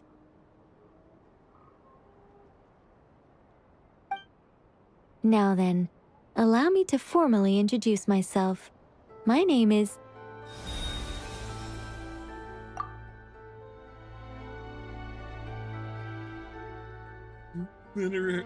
Immortal literary giant, if only they'd right.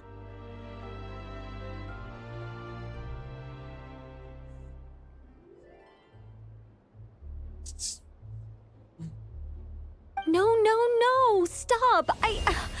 Alice! I can't believe it!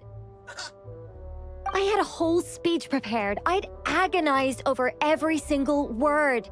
She always picks the worst moments to ruin other people's plans. I'm so sorry about that. Alice took the liberty of devising some bespoke self-introduction magic for each member of the Hexenzirkel. But I could have sworn I deleted all of the triggering conditions for it. How did it bypass everything? Oh gosh, this is so embarrassing. This is a very different side of Nicole than what we're used to. Is she not used to face-to-face interactions? Don't worry about it. We've seen that introduction magic once already, so it wasn't too much of a shock. Please go on, Miss Nicole. We'd love to hear what you have to say, or, well, communicate. Huh? Are they talking to this lady? But... Will you all promise to forget that horrendously embarrassing introduction?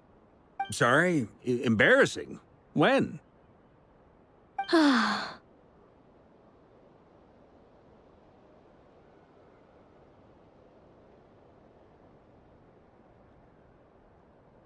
Yes, my name is Nicole, and I am one of a very few angels who have retained both their preferred form and their power. The Traveler and Paimon should be no strangers to this concept. There is another of our kind in Natlan. They call her the Lord of the Night. All right! Paimon remembers her.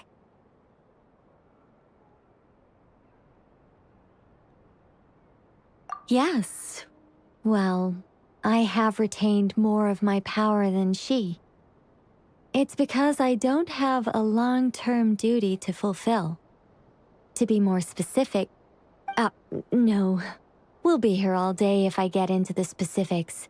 Moving on. If I'm not mistaken, you are here because you wish to learn how one might reach the moon beyond the sky. That's right. Is that something you can give us any guidance on? Yes, I do know a way. It began with the Hyperboreans, who lived after the War of Funerary Flame. Blank looks. Maybe I should start with the background of the war. Or maybe not. It shouldn't be an issue. I'll fill in the gaps for you when we have more time. Anyway, after that war ended, the three moons retreated to beyond the false sky. The Hyperboreans were humans I once aided. They accepted the civilization and creations bestowed upon them by the angels. But despite accepting many blessings of the angels, many among them still held on to their faith in the moons. They were reluctant to accept the new order, even after the War of Funerary Flame. They sought to contact the moon goddesses beyond the sky and receive their guidance. But all three had passed away by that point.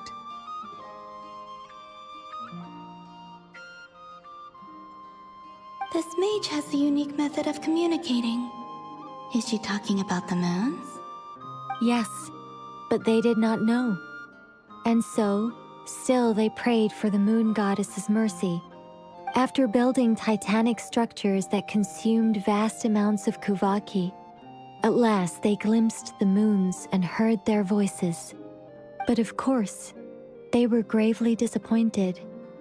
For it was then that they realized the three moon goddesses were dead. Oh, that's such a sad story. It is. Humanity was in a very sorry state at that time. The angels who had once aided them were gone, and the War of Funerary Flames had left them homeless and destitute. Just a second, I gotta ask. How relevant is all this history to the task at hand? Well, I mean, it's... Okay, it seems we've drifted into irrelevant narrative waters. It's been a while since I've had the chance to speak inside someone's head. As soon as I got started, I lost control and the words just flowed out like a waterfall. What I'm trying to say is... Right, yes, that's it. The relevant part is the ritual created by the Hyperboreans. The fact that they bypassed the false sky and saw the true moons implies that they successfully built a connection between Teyvat and the outside world. Which means, with enough Kuvaki and a sufficiently stable connection, it should be feasible to send one person over the border. Okay, so they built some kind of portal? Oh, yes. A portal. Yes. Is something wrong? You sound disappointed. I just didn't expect you to summarize it so well. It turns out I could have said all that in one word, if only I'd managed to think of it. No, please, it's fine. This is invaluable knowledge. I'll be sure to record and preserve everything in writing. Oh, really? Well, in that case, I suppose I could backtrack and add some more detail.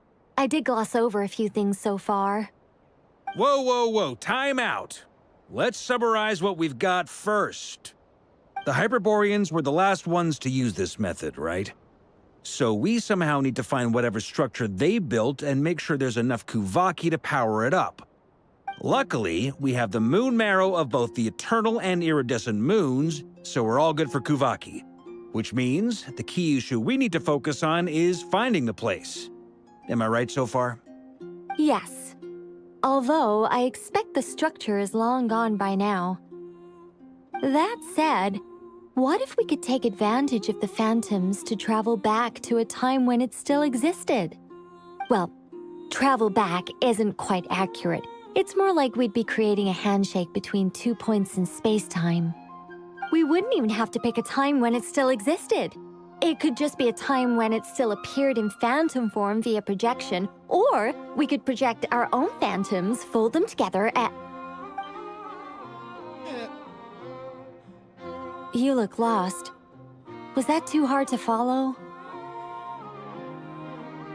Yeah, things got a little, technical there. Paimon's brain is reaching capacity. All right. Let me think about how to put this more simply. Okay, got it. Over the next few days, I'll search for phantoms that we can use.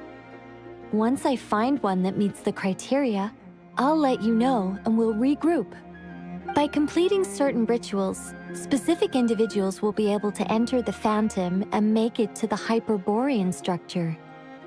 If everything checks out and it looks feasible, we'll just need to wait for Moon Prayer Night, and we can send the Moon Goddess back home.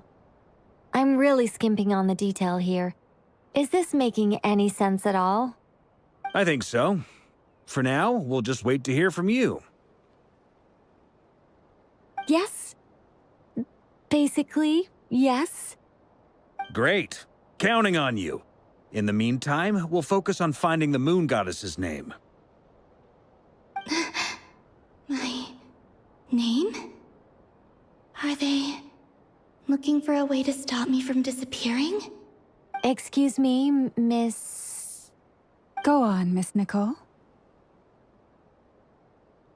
This conversation was a little all over the place. I didn't catch your name. I am Lauma, of the Frost Moon Scions. Ah, I did wonder. I noticed that you listened very intently when I spoke about Hyperborea and the moon's history. If you'd be interested, I'd love to visit you this evening and go through it again in greater detail. Also, if you were serious about making a record, it would be too risky to simply write down the raw details as is. I would suggest some tweaks. Maybe rewrite the stories as fairy tales or fables, perhaps even prayers. Anyway, we can cross that bridge when we come to it. So, see you later then? Oh, and no need to prepare anything. Just a cup of tea will do. See ya! She seems friendly. It's just... It's so nice to find someone who's actually willing to listen. I've been dying for a chance to finally go through all this systematically from start to finish. Any longer and I'd probably start forgetting it. Now Paimon gets why Alice told us to mind our heads. Ha ha ha ha, what did I tell you? A lot of quirky people in Alice's orbit. Now then, the next order of business is, where do we start looking for the Moon Goddess's name? Maybe the rest of what Nicole has to say might give us some clues. Once I've heard her out, I'll summarize the salient points and share them with you all. I'm also inclined to review our other documents. Yes, our faith was first established by our Hyperborean ancestors, but many of the more factually accurate records are from after Kutar's birth.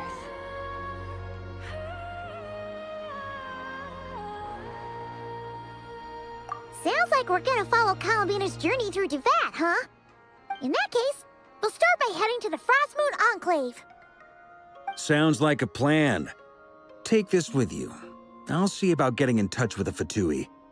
It'll probably just be Arlecchino and Sandroni again. They're the only ones who would want to help.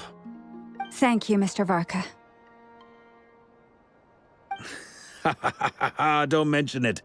Honestly, I'm more comfortable dealing with the Fatui than prying into the details of a young lady's childhood. Catch you later.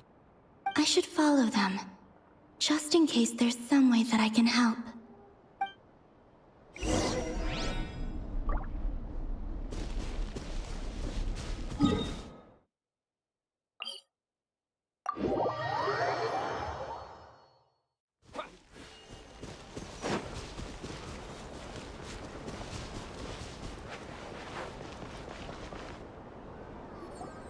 A while ago, I took the time to organize all documents in our possession that pertain to Kutar. What you see here is the material I consider reliable. Hmm? You're saying there's unreliable material too? Yes. Most of the information we have was transmitted through an oral tradition. Inevitably, some of her stories were mythologized and deified over the years through countless retellings. That's why I organized them into reliable and unreliable. There's no sense seeking answers in history unless we can ensure the veracity of the historical record. Makes sense. All right, let's take a look through.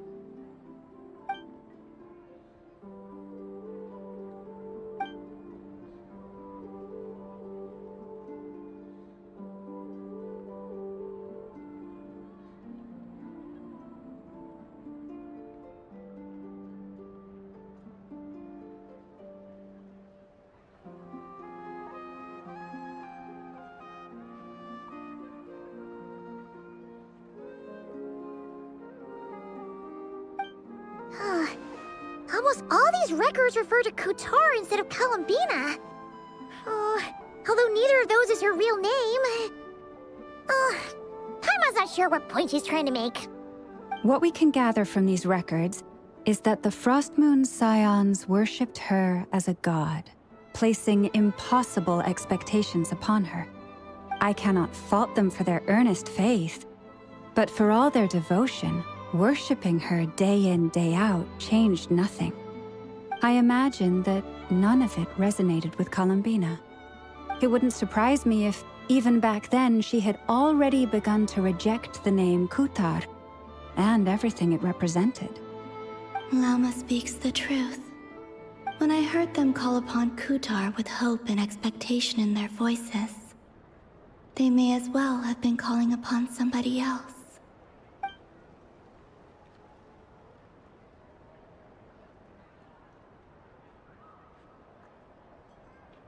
Well, that's a bit complicated. I looked at the level of detail, perceived authenticity, prose style, and how realistic their portrayal of Kutar seemed to be. Amongst the Frostmoon Scions of today, only I know of her existence, and I alone have spoken to her face to face. As such, I know that there are certain things she simply would never do. That being said, I have sensed some changes in her lately. Changes? Me? Seems like this is getting us nowhere. For what it's worth, why don't we check the unreliable sources too? Sure. Give me a moment.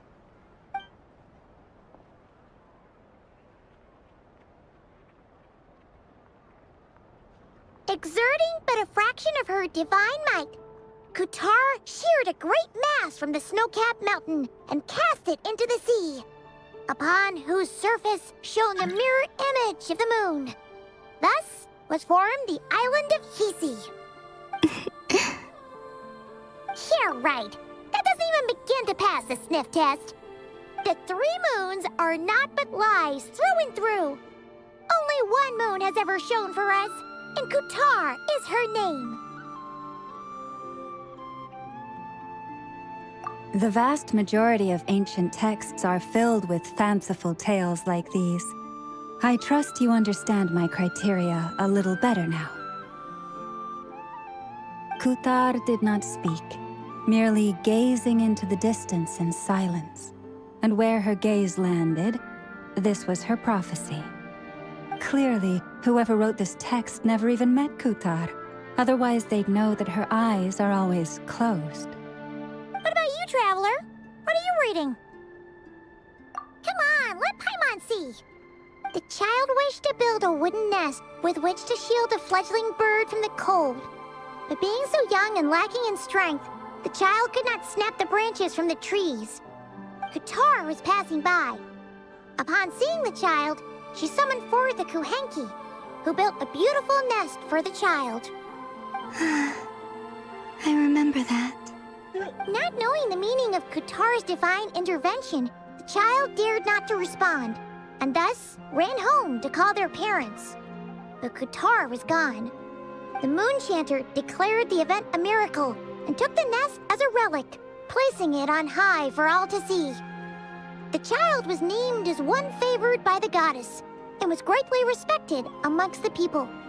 Yet, no further miracles were bestowed, and this matter was forgotten in but a few years. Huh. Any thoughts after reading that? Yeah. Columbina probably just wanted to join the kid in making nests. Ah. I'd originally considered this a fabrication, because Kutar did not perform any similar actions in subsequent records. But now that I think about it, it does seem like something Columbina would do. It's just that... She didn't know how other people would interpret her actions. She was probably worried about making things difficult for people. And so, she gradually stopped joining in. Yes. Oh, that's so sad.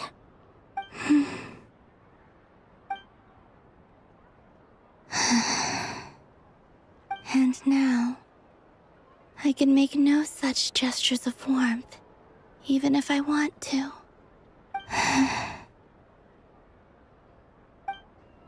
Still no name.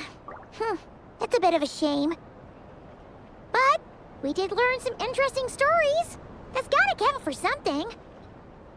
Varka said he was gonna set up a meeting with Arlecchino and Sandrone, right? Let's go back to Nasha Town and see how he's doing.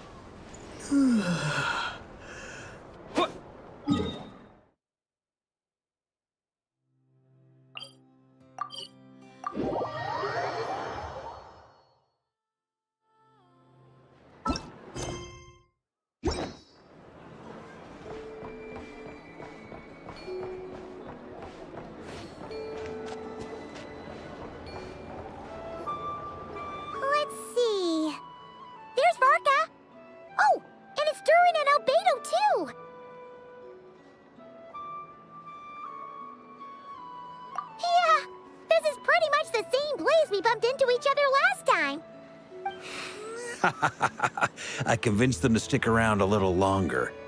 We were all waiting on people, so I figured having a little company would help pass the time. Ah, so you've been waiting for us? Does this mean that you've already arranged things with the Fatui? Sure does. Now you're back, we can go meet up with them together. How'd your investigation at the Frost Moon Enclave go? Well, we didn't find out Columbina's true name. But apart from that, it went pretty well. Aha, just as well that I didn't tag along then. I'm sure our moon goddess wouldn't want every man and his dog knowing all about her private life. Still, desperate times, desperate measures, I guess. Someone had to do it. So, Varka was waiting on us, but what about you two? Are you waiting for Alice? Oh, no. We already met with her. We discussed that experiment I mentioned to you last time. Oh, and she also handed me this communication device. That's right. I understand she informed you about the relationship between the phantom phenomena and Tevat's borders, yes? She wants me to help her with some more experiments on that front. She said that she'll contact me through this device with more information. Ah, I see. Following instructions and making observations. Pretty common research method. Takes me right back to Albedo's lab. Wait, then who exactly are you meeting? Someone you know. Albedo's met him too. But I don't think Miss Lauma or the Grand Master have been introduced. Introductions are overrated, especially in cases like this. It's you! So, it's not like the Academia has prohibitions against going abroad. Also, I applied for leave. I've been writing to Hat Guy since obtaining a human form. I've already brought him up to speed on everything that's been going on in Nodcry. Hat Guy? Turns out, I actually have heard that name before. Oh? Then why did you react the same way I did?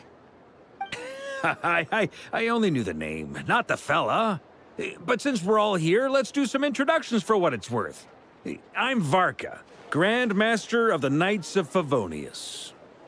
Lauma, Moon Chanter of the Frost Moon Scions. And I'm a Driosh from the Vahumana Darshan of the Sumeru Academia. Hat Guy.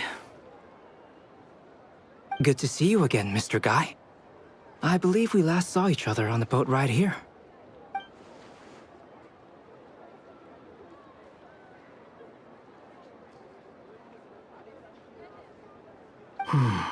Mind you, the only reason I came here is because there's someone I want to look into.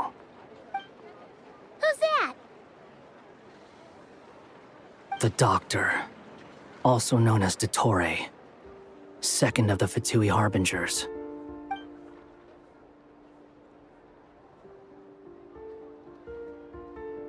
From the tone of your voice, it sounds like there's bad blood between you. I was reviewing our archives and noticed that a lot of information about him was missing. Left a bad taste in my mouth. That's all there is to it. Dottore, or Zondique, as he was then known, once studied at the Academia, but he got kicked out before he could graduate. So the Harbinger's #2 man is a college dropout? How embarrassing for them. Last we heard, he was planning something. We actually heard that a few times before, even coming to Nodcry, but we haven't seen a trace of him since we got here. He only appears when something interests him. For all we know, he might have left already. But the fact he did something here at all is worth noting. It'll fill a couple extra lines in his file. Why does it sound less like a file you're writing and more like a criminal record? Anyway, we were just about to meet 2 of the other Harbingers. Want to come along? You might learn a thing or two about him there. Sure. Even though they're Harbingers, well, they're old acquaintances of ours, so, you know, when you talk to them, try to be... I got it. The Frost Moon Scions' relations with the Fatui remain tense. Forgive me if I do not attend. In that case, we'll continue assisting Miss Alice with her experiments. Good stuff. Everyone's having a fruitful time. All right, we better get going. I'll lead the way.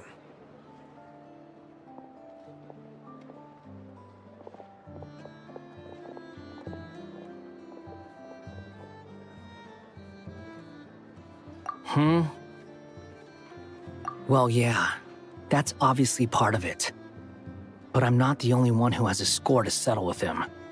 Neither you, nor Lesser Lord Kusanali, nor I want to see him meddling with things again.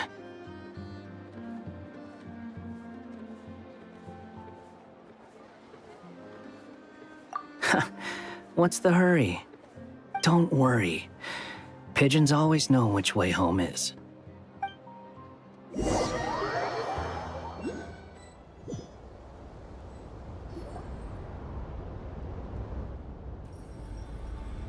You made it. Who is this? A scholar from Sumeru. They call him Hat Guy. He's an old friend of the Travelers. Wait, this is the Academia representative you wrote about? He doesn't exactly look the part. I believe this will prove my identity. You'll notice it bears the seal of the Sanctuary of Surasthana. Well, what do you know? So it does. All right then. My mistake. It's fine. I expected as much. What? So as I mentioned in my letter, the Academia's got its eyes on Dottore. But this matter remains top secret. Apart from those assisting in the investigation, the fewer people who know, the better.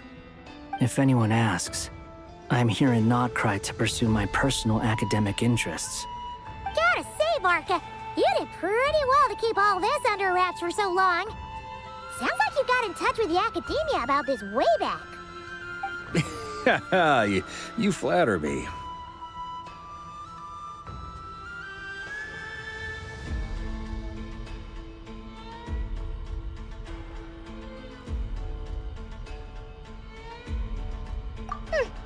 Where do I even start? Remember that time we fought Rerir at Star Sand Shoal? He sure let me have it then, didn't he? I'll bet Dottore had that all sketched out, with me as his convenient little pawn. He could not care less about us if he tried, but hey!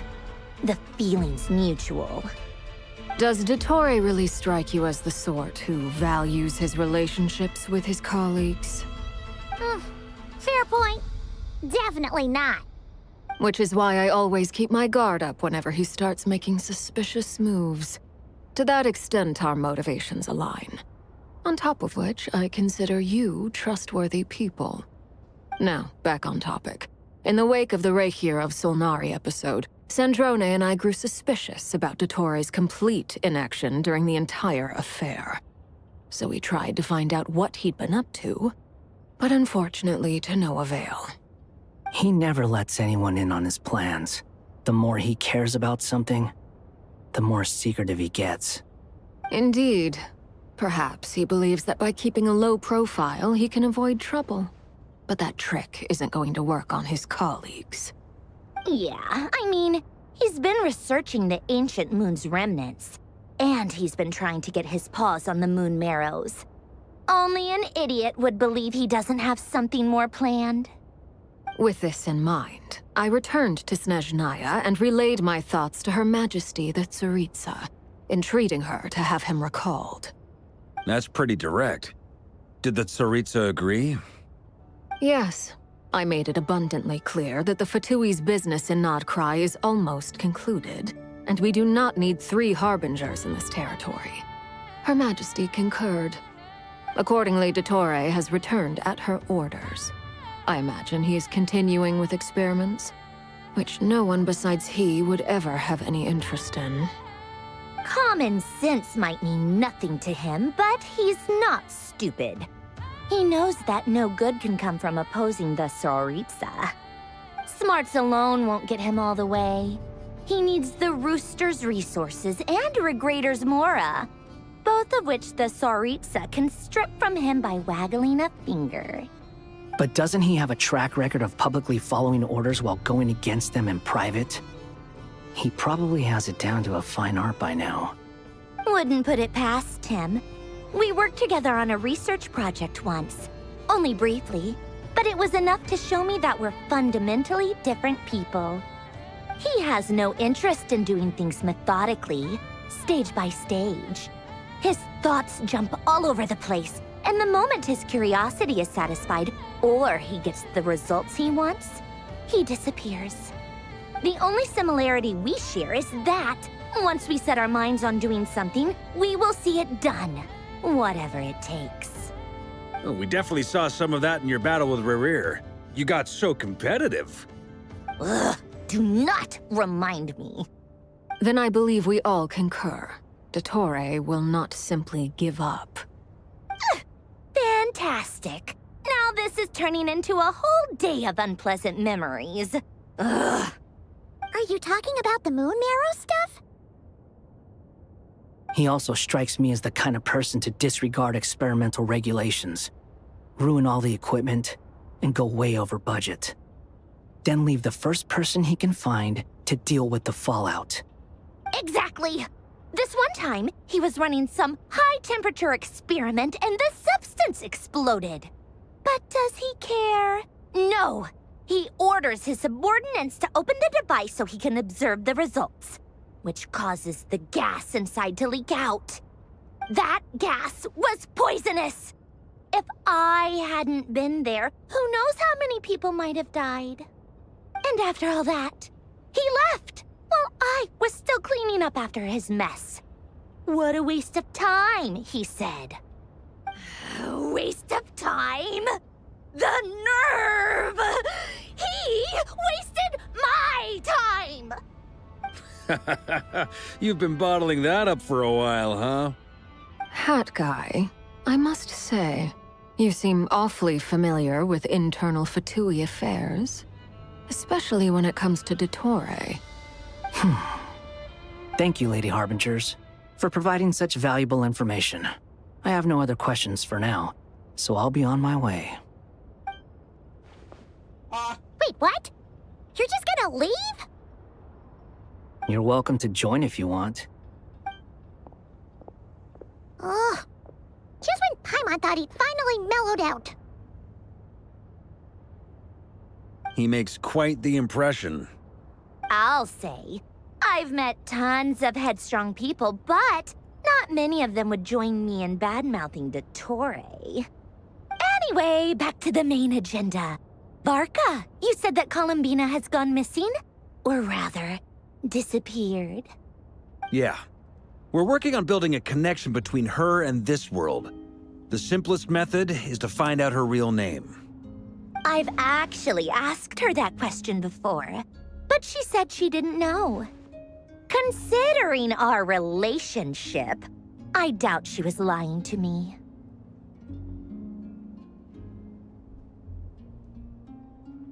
As far as I recall, she was never dispatched by Her Majesty to claim a gnosis or anything like that.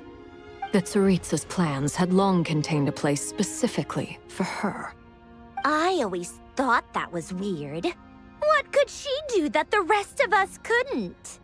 Knowing what we do now, it's probably something related to Kavaki, right? More than likely. When she first arrived, Columbina would often go to Her Majesty and ask when she could start the task assigned to her. But Her Majesty always gave the same reply. The time has not yet come. So she spent her days in Snezhnaya doing basically nothing. The Tsaritsa has summoned a beautiful blind maiden to be a harbinger, giving her the third seat by virtue only of her enchanting voice. It was a dumb and stupid rumor, but the reality of the situation made it hard to refute. And what happened after that? I imagine she stopped caring. She no longer seemed to care why she had been recruited, and Her Majesty never gave her any missions, so she just continued to sing in the flower garden. For my part, I was busy. So busy, in fact, that watching someone be that idol had me fuming. But still, I got the sense that she had long been used to a life of other people claiming she was needed when she wasn't. I just felt that having a place to stay would cost me something eventually. And so I waited quietly for the day that I would have to pay the price. And on the other end of that spectrum, you had me. Someone once told me that I had the lousiest work and the toughest luck. That's a good way of putting it. I forget who said it, but those words have always stuck with me.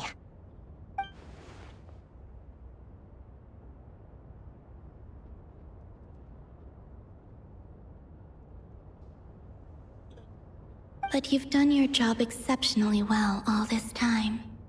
Because at heart, you are a conscientious person. What is it? Something come to mind?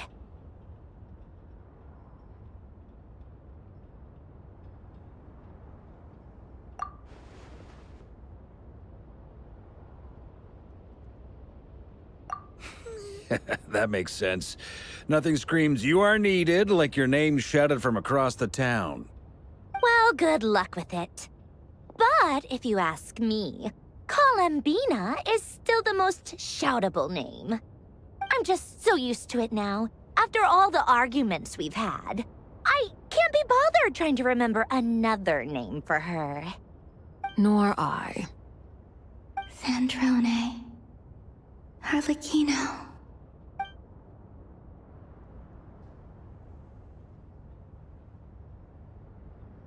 Huh! It's a Sealy! Does that mean Nicole has news for us? Ladies, I thank you for your hospitality. If the chance ever comes up, I definitely owe you both a drink sometime. I'm sure it will. You can make your own way out. Heck, you've been here enough times, you probably know your way around better than I do. Okay! Time to do what adventurers do best. Follow that Sealy!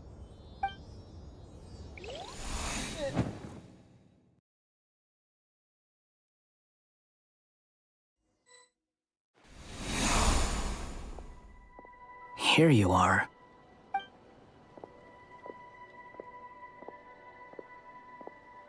Oh, hat guy. How come you're back so soon? Did things go all right with the Fatui? Fine. Tottori's been summoned home by the Tsaritsa. Couldn't get much more than that. How about you? Any progress with the investigation? Unfortunately not. We've tried everything. Different phantoms, different locations, different points in history. But the results are the same each time. Abyssal monsters roaming the land. People crying out in despair, with no hope of being rescued. Every time I see it, I can't help but think, is this what it was like in Mondstadt when Dragonspine Durin attacked? And if I fail in the task I've been given, will I create yet another tragedy? That's just meaningless speculation. When we encountered similar phenomena previously, I tried to interfere with those illusions, using sounds and lights to guide them. However, we could not change their fates. At most, we were able to extend their existences. The events of the past are like fate that has been written into Irminsul. There isn't a living thing in Teyvat that can escape its past. But Miss Alice instructed us to try to find ways to change the outcome that these phantoms face. It's an impossible task. Can't you just refuse? Since she asked us to do this, I feel like it can't truly be impossible. Or if it is, well, mages can make the impossible possible. I could not have been born as Durin otherwise. But you also said that your past 39 attempts were fruitless. That's true. But you're still going. Yes. After this many futile attempts, surely you realize that you're not doing this because you still believe what some mage told you. It's because you want her hypothesis to come true. It's something you wish for deep inside. So, think for yourself about what you want to do. As long as you don't believe it's futile, it isn't. Yeah. Previous experience indicates that we cannot touch the phantoms, which limits the effectiveness of our interventions. If we want to clear this hurdle, we need to break this rule somehow. Same thought here. Following the same rules means repeating the same failures. Reducing ourselves to mere playthings of fate. So you mean we need to figure out a way to make contact with them despite knowing that we can't? Yes, and I suspect that's something only you are capable of. Everything in Teyvat is logged in Irminsul, but the withering that once occurred in Sumeru was a sign that the Great World Tree was being corrupted. This corruption allowed things that should not have existed in Teyvat to appear. This is tantamount to rewriting reality to an extent. You're saying abyssal power might be able to affect those phantoms? No one's ever tried it before. If you're gonna try it, it'll take courage. And you have to be confident that you can control it. Is anyone there? Has anyone seen my daughter? She's missing. I have to find her. I hear someone inside. Spargana? Are you in there? Ah!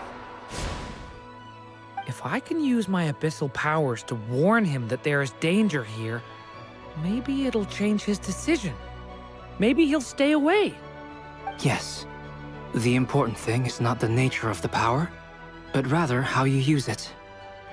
To intimidate and obstruct. Sounds about right for the Abyss. Let me try. I should be able to influence that thing. Have you seen a little girl? What? This isn't the time for that! Just run!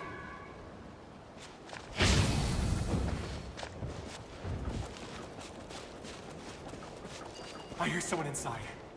Spargana? Are you in there? Monster's coming from.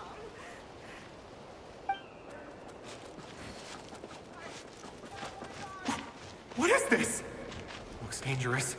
I should get out of here.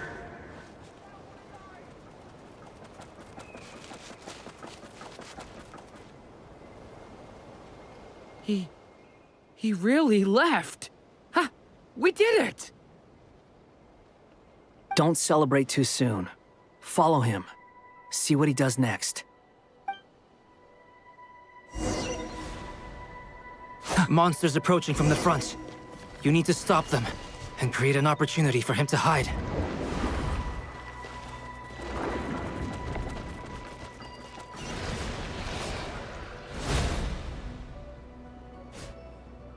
Help me!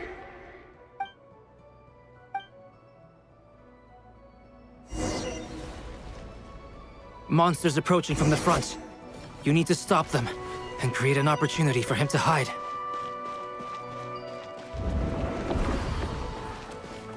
No! There's a monster ahead!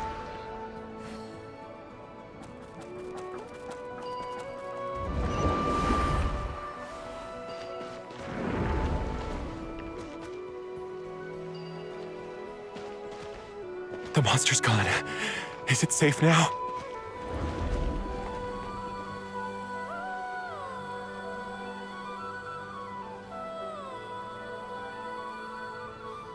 The barrier's gone too. How odd. Anyway, I guess I'll keep going. Quickly, let's keep up.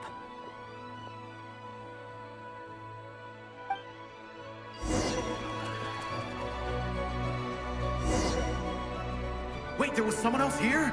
Don't go any further. We've got anti-monster traps laid out everywhere. But my daughter must just be up ahead. I have to go. This way's blocked.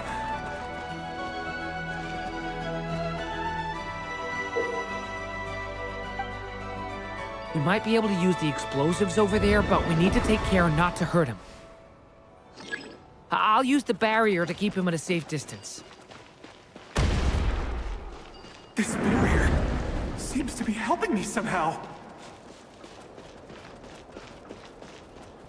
Hey, wake up! Oh, no good. Gotta keep moving ahead.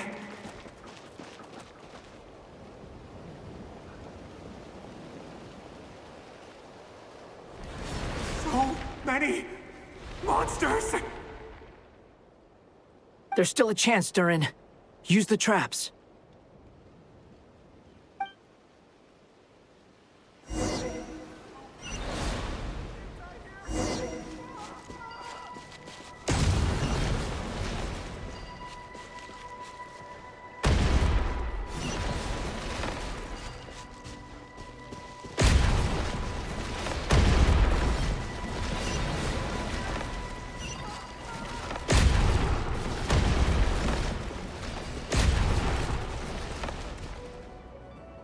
This is a new development. I've never seen this happen before. We might just be able to save this person.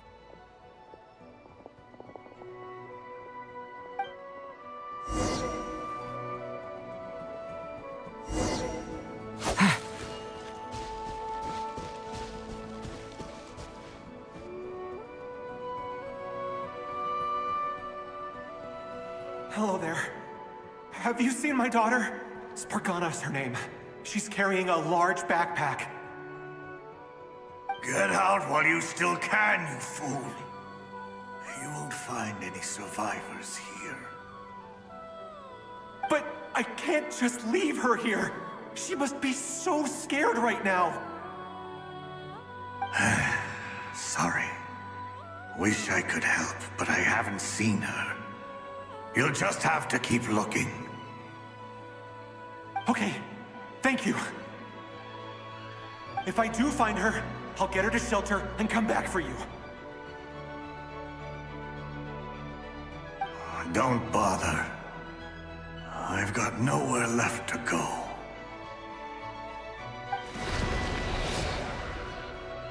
What's that noise?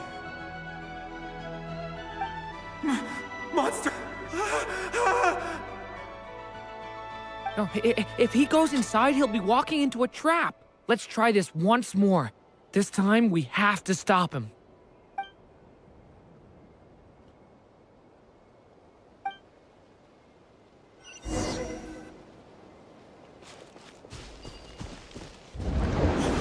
Why? How will I know where Spargana's gone like this? You know what? I'll trust this strange barrier. It's gotten me this far after all.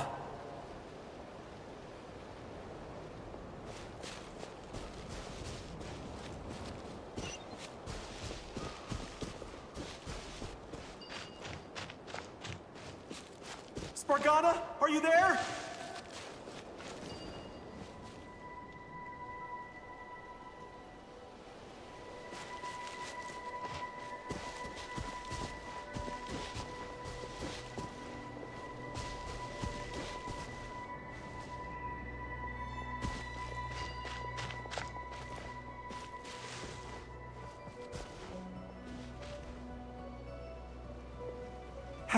Hello, I'm looking for... Huh?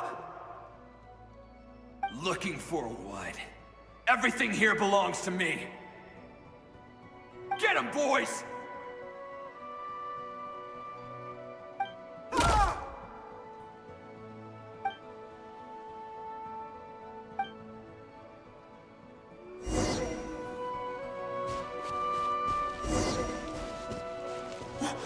Why?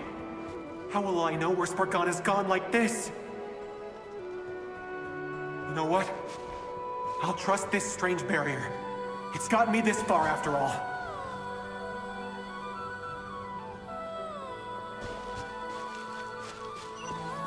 What? What's this? Hey! Let us out! Spargana, are you there?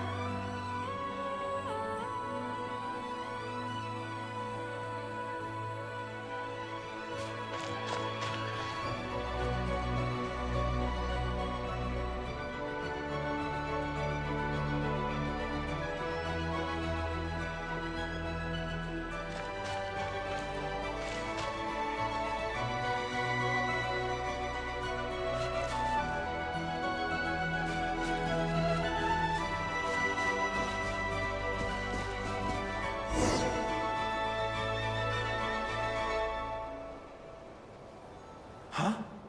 That looks like one of my daughter's books! Thank you. Thank you! Yes, it's one of hers for sure. That's her name on it right there.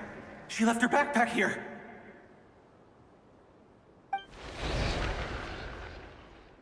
Durin, just like last time. Use the explosives.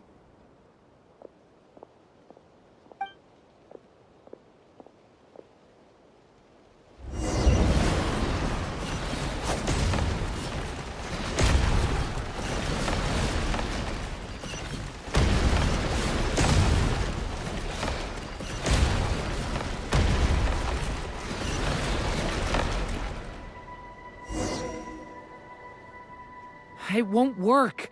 There's not enough left. If he makes it in, he'll die. But then, this clue could be the key to him finding his daughter. It might not be the only one. Better he misses that clue than loses his life. I guess so.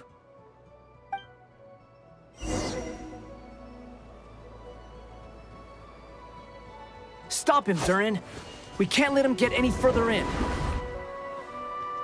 That's my daughter's book! She's passed this way!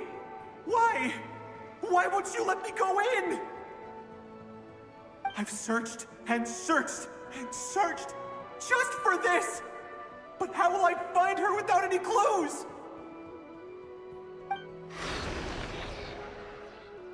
I no longer have anywhere else to go.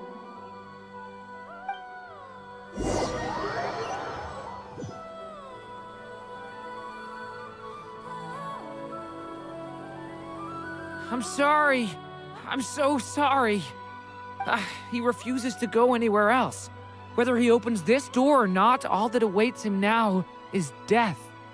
We couldn't change his fate. Albedo?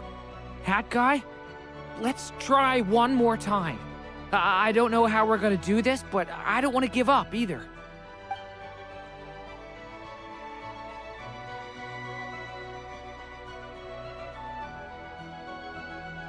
Why am I here? What's going on? All these scenes running through my head. Where are they from? Huh? What's going on? His reactions have changed. How many times have I... What's happening to me? Huh? Wait. Who are you? You can see us now? I feel like I always could, but that I only just realized you were there. I'm sorry, I don't know how to describe what I'm feeling. But you were the ones guiding me using that marked barrier, right? I haven't done anything yet, but those monsters, those deaths, they feel like memories. Like things I really did experience. I won't find my daughter. In fact, I'll ultimately die trying to find her. Isn't that right? Well, no, it isn't. Yes, it is. Even so, we're trying to find a way out of this. You've not seen my daughter either, have you? It seems she really isn't here.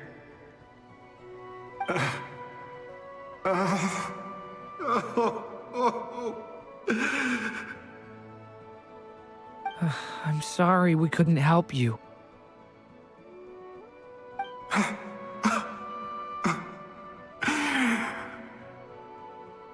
I'm just tired. Maybe this is destiny. Maybe it doesn't matter how hard I search. How long do I have left? Experience says 15 to 20 minutes. 15 to 20.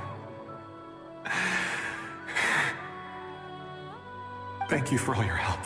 Let's rest a while. You look exhausted too. Now's not the time for you to start pitying us. It's not pity. I'm just realizing that I've only got 10 or so minutes left. You know?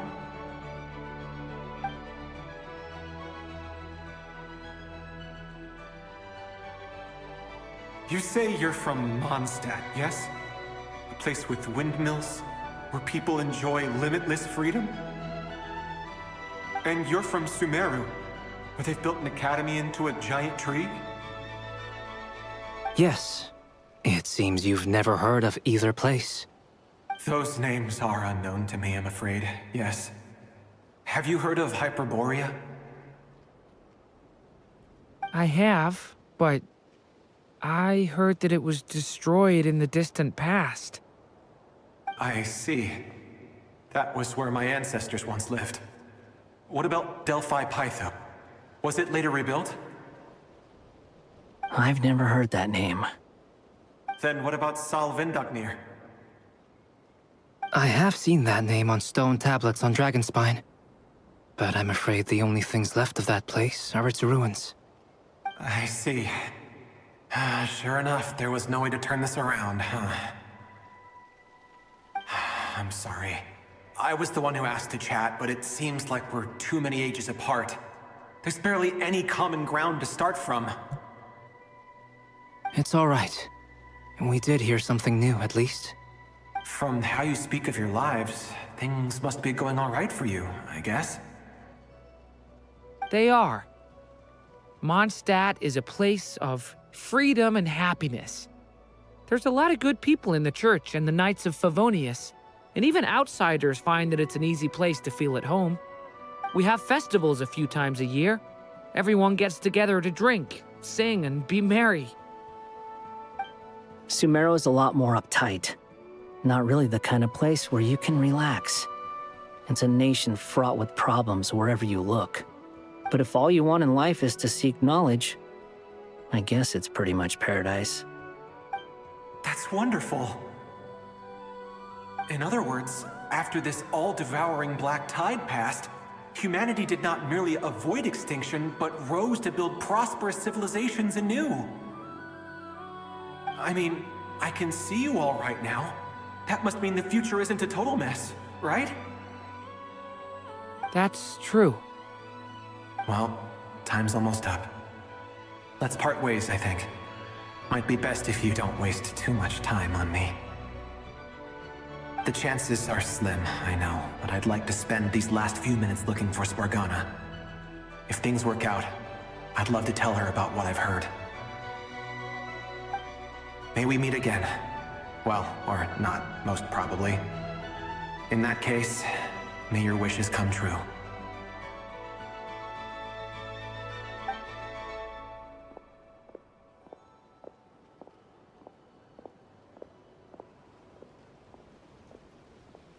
He's gone. In a few minutes, he will meet the end that was his to begin with. The ending of this tale did not change, but I believe that we've just made the most progress we have yet. May your wishes come true. If only it were so simple. Hat guy, could I ask you a question? You've never talked about your past. It seems complicated, and it weighs heavily on you, too. Would you be willing to tell me about it?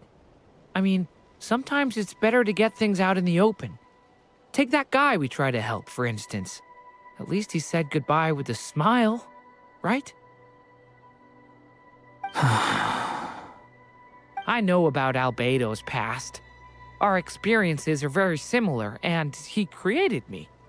As for you, you're my first friend, and you've witnessed every step I've taken. But by comparison, I know nothing about you. Either way, I mean, we're still best friends. But if I knew more about you, I might understand your thoughts a bit better. I've told you about myself. I'm a student at the academia. And what did you do before that? Prepared for the entrance exam? All right. If you really don't want to talk about it, I won't press you any further. I was a puppet built from the branches of a white tree, using technology left behind by the Conrian schools of mechanical engineering. A white tree? You mean an Irminsul tree? Yes, a branch of Irminsul that was once connected to the main tree. So you had a human creator too? Yeah, but my creator abandoned me after deciding that I was a failure. After that,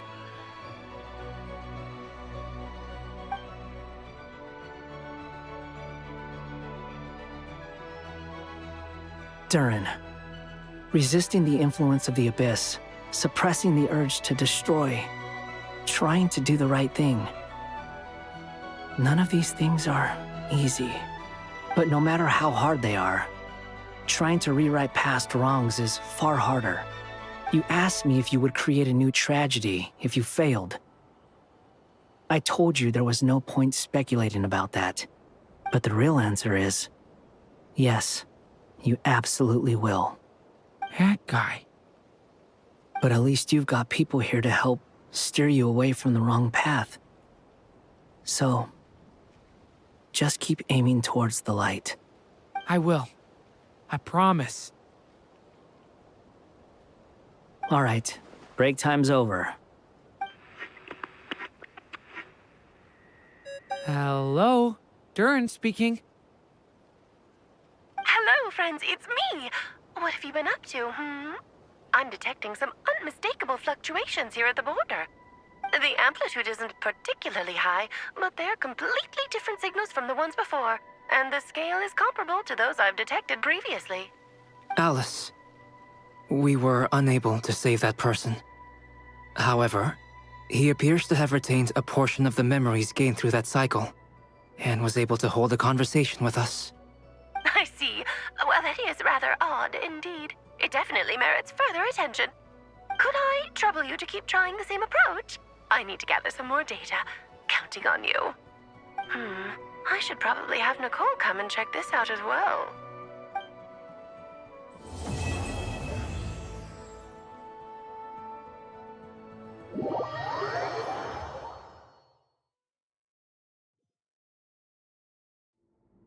There you are.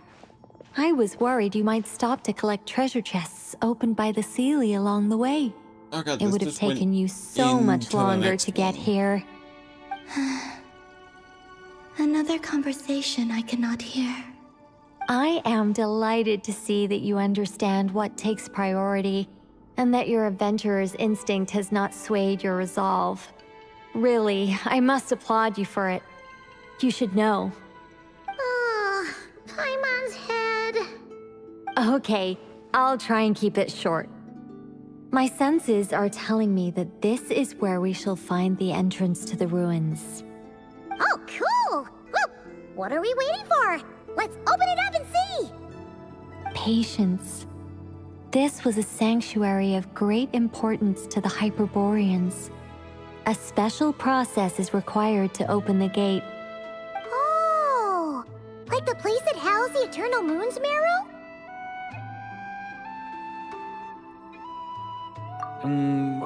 Okay, so what's the plan? Need us to do anything? And just the short version, if you can. Ah. All right then.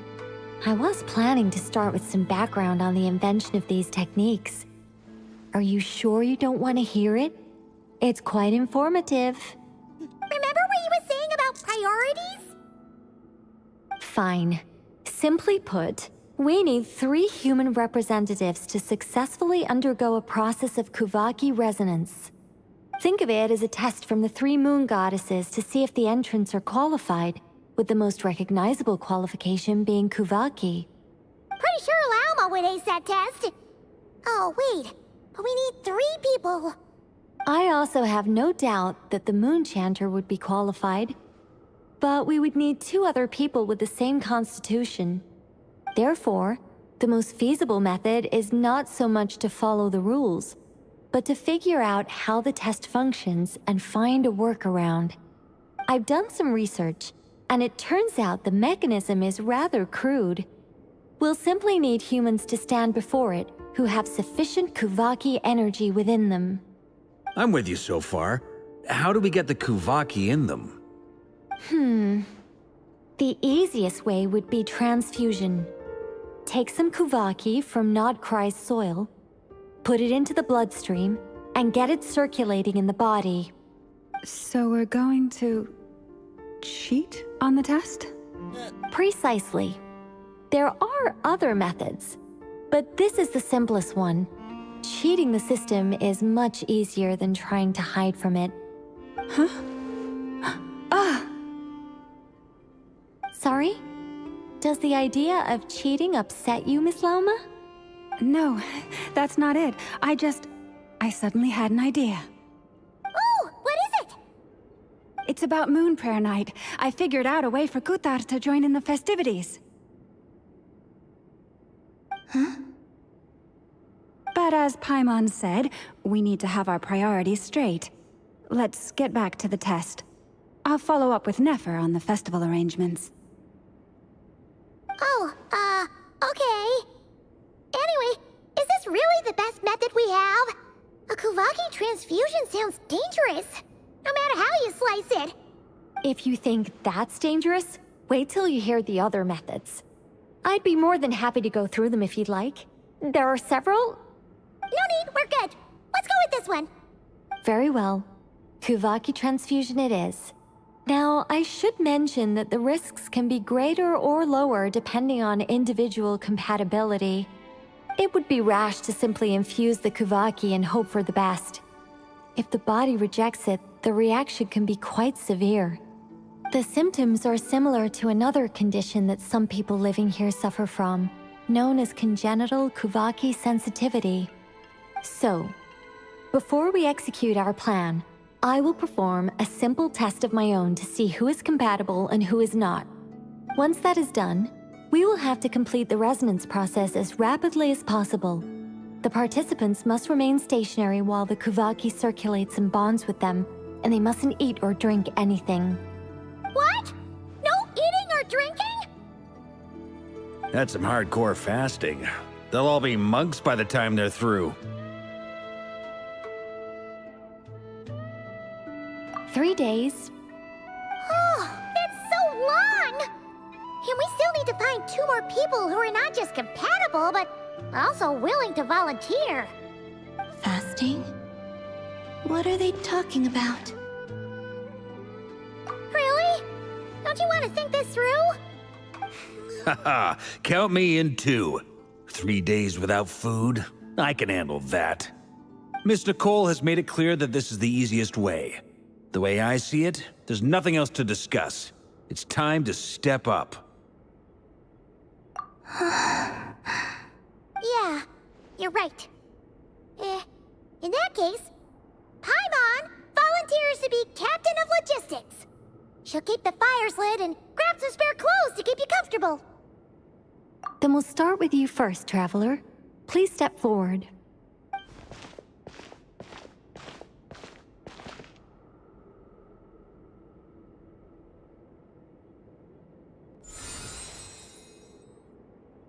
How's it going? Do you feel anything?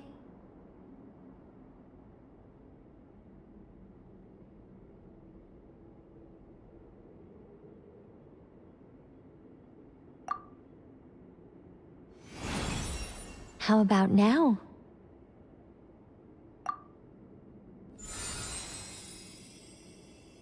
And now?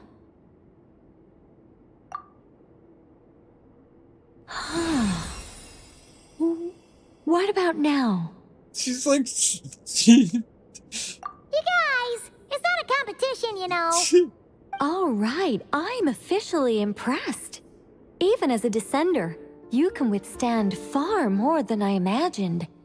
It's like I summoned a giant stone titan to arm wrestle you, and your arm hasn't even moved an inch.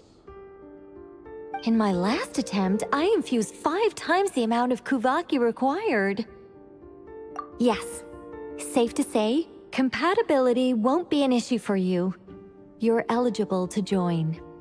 You're next, Mr. Varka. Sure, here goes nothing. All right, I'll start where we left off.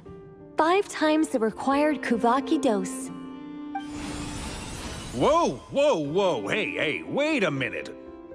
How's it going? No, not great. I kind of want to puke. Feels like I've been drinking too much. A few bottles of wine, then a big stein of Dark Horse. Some hard liquor from Leo mixed in. You think this is funny?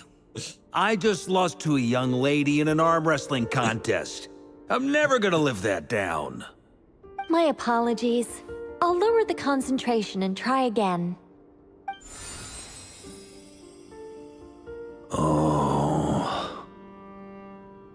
How's it going now? I'm not as dizzy as last time, but I can still feel it pulsing around.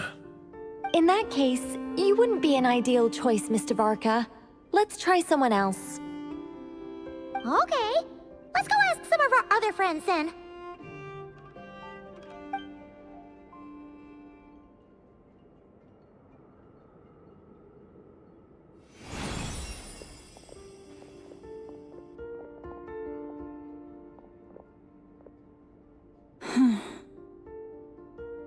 No surprises here, Miss Moonchanter.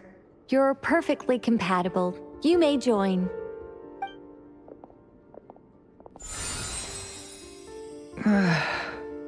I'm getting a slight headache. Shame. You were so close. Whoa! I'm itching all over! Allergic reaction. We can't have that. Huh? Well, are you gonna start or what? The Hexen Circle is an organization that cares for and protects children. We will not have them do dangerous things. Not even tests.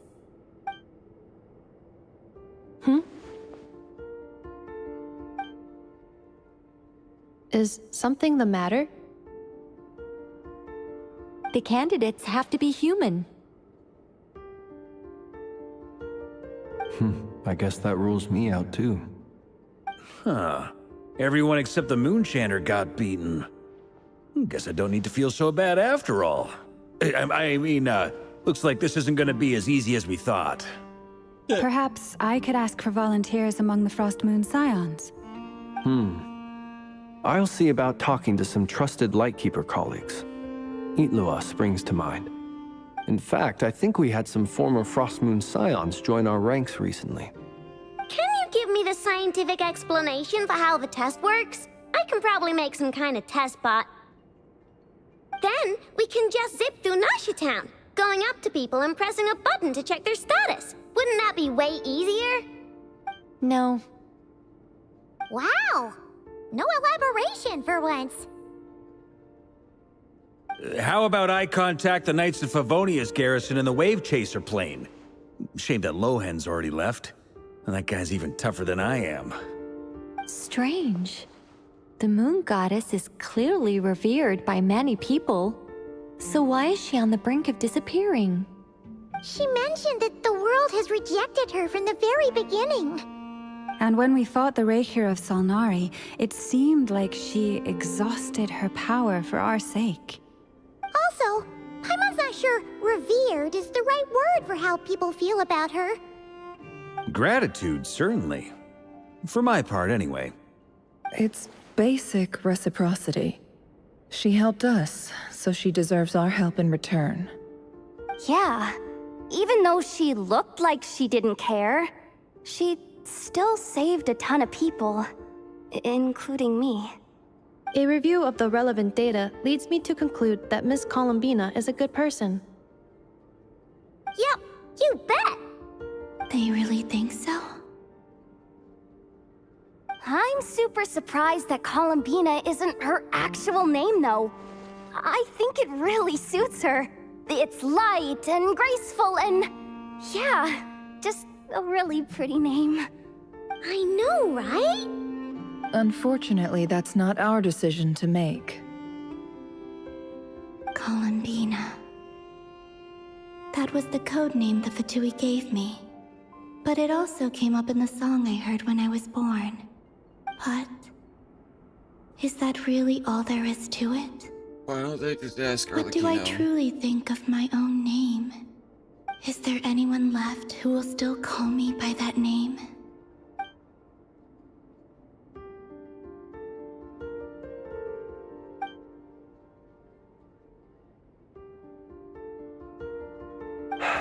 Moonprayer Night is getting closer by the day. We're running out of time. We need to look for other candidates. There she is. Then allow me to try. Huh? What are you doing here? You contacted your friends via the Adventurers Guild. Sandrone has been keeping an eye out for something like that, so she informed me. Since I have the ability to accommodate a moon marrow, I should prove to be a suitable candidate. Arlecchino. When can we begin? I see. We can begin right away.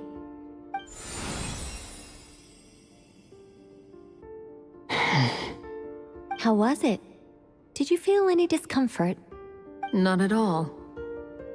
Then it seems we shan't need to look for additional candidates after all. Great! Cool. Like Paimon said, the rest of us can take turns making sure the three of them stay warm and comfy. Then, my job is to take care of the caretakers. I will ensure everyone receives food and accommodation.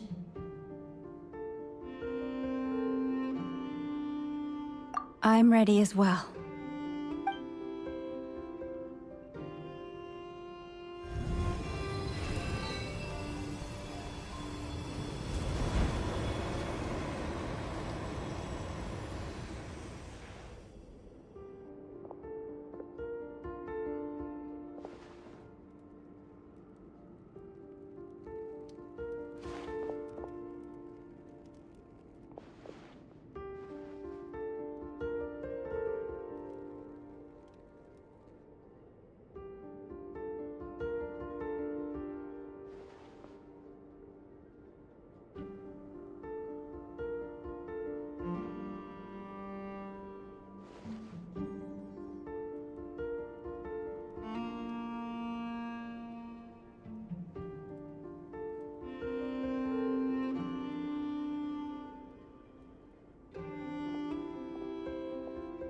The work is done. The sacred scroll shut. The stars grow dim, the people silent. The white sun sets, the silver moon rises. O path to the temple, appear now before us.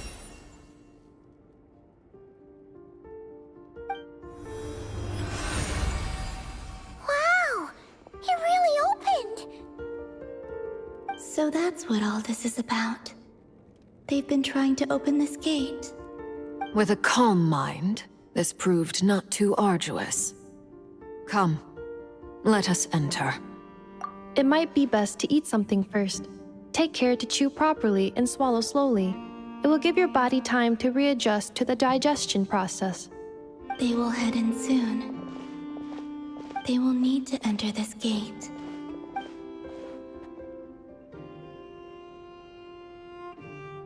Huh? I cannot pass through. Is it because I have no physical body?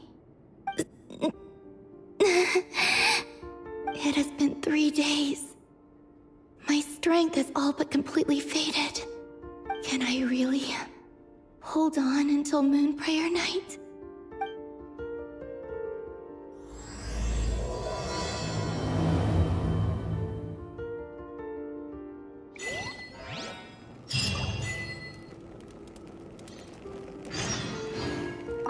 I have confirmed that you are all in good health.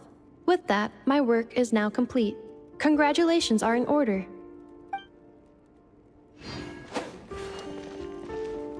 It's good to know you're all well. Puts me at ease.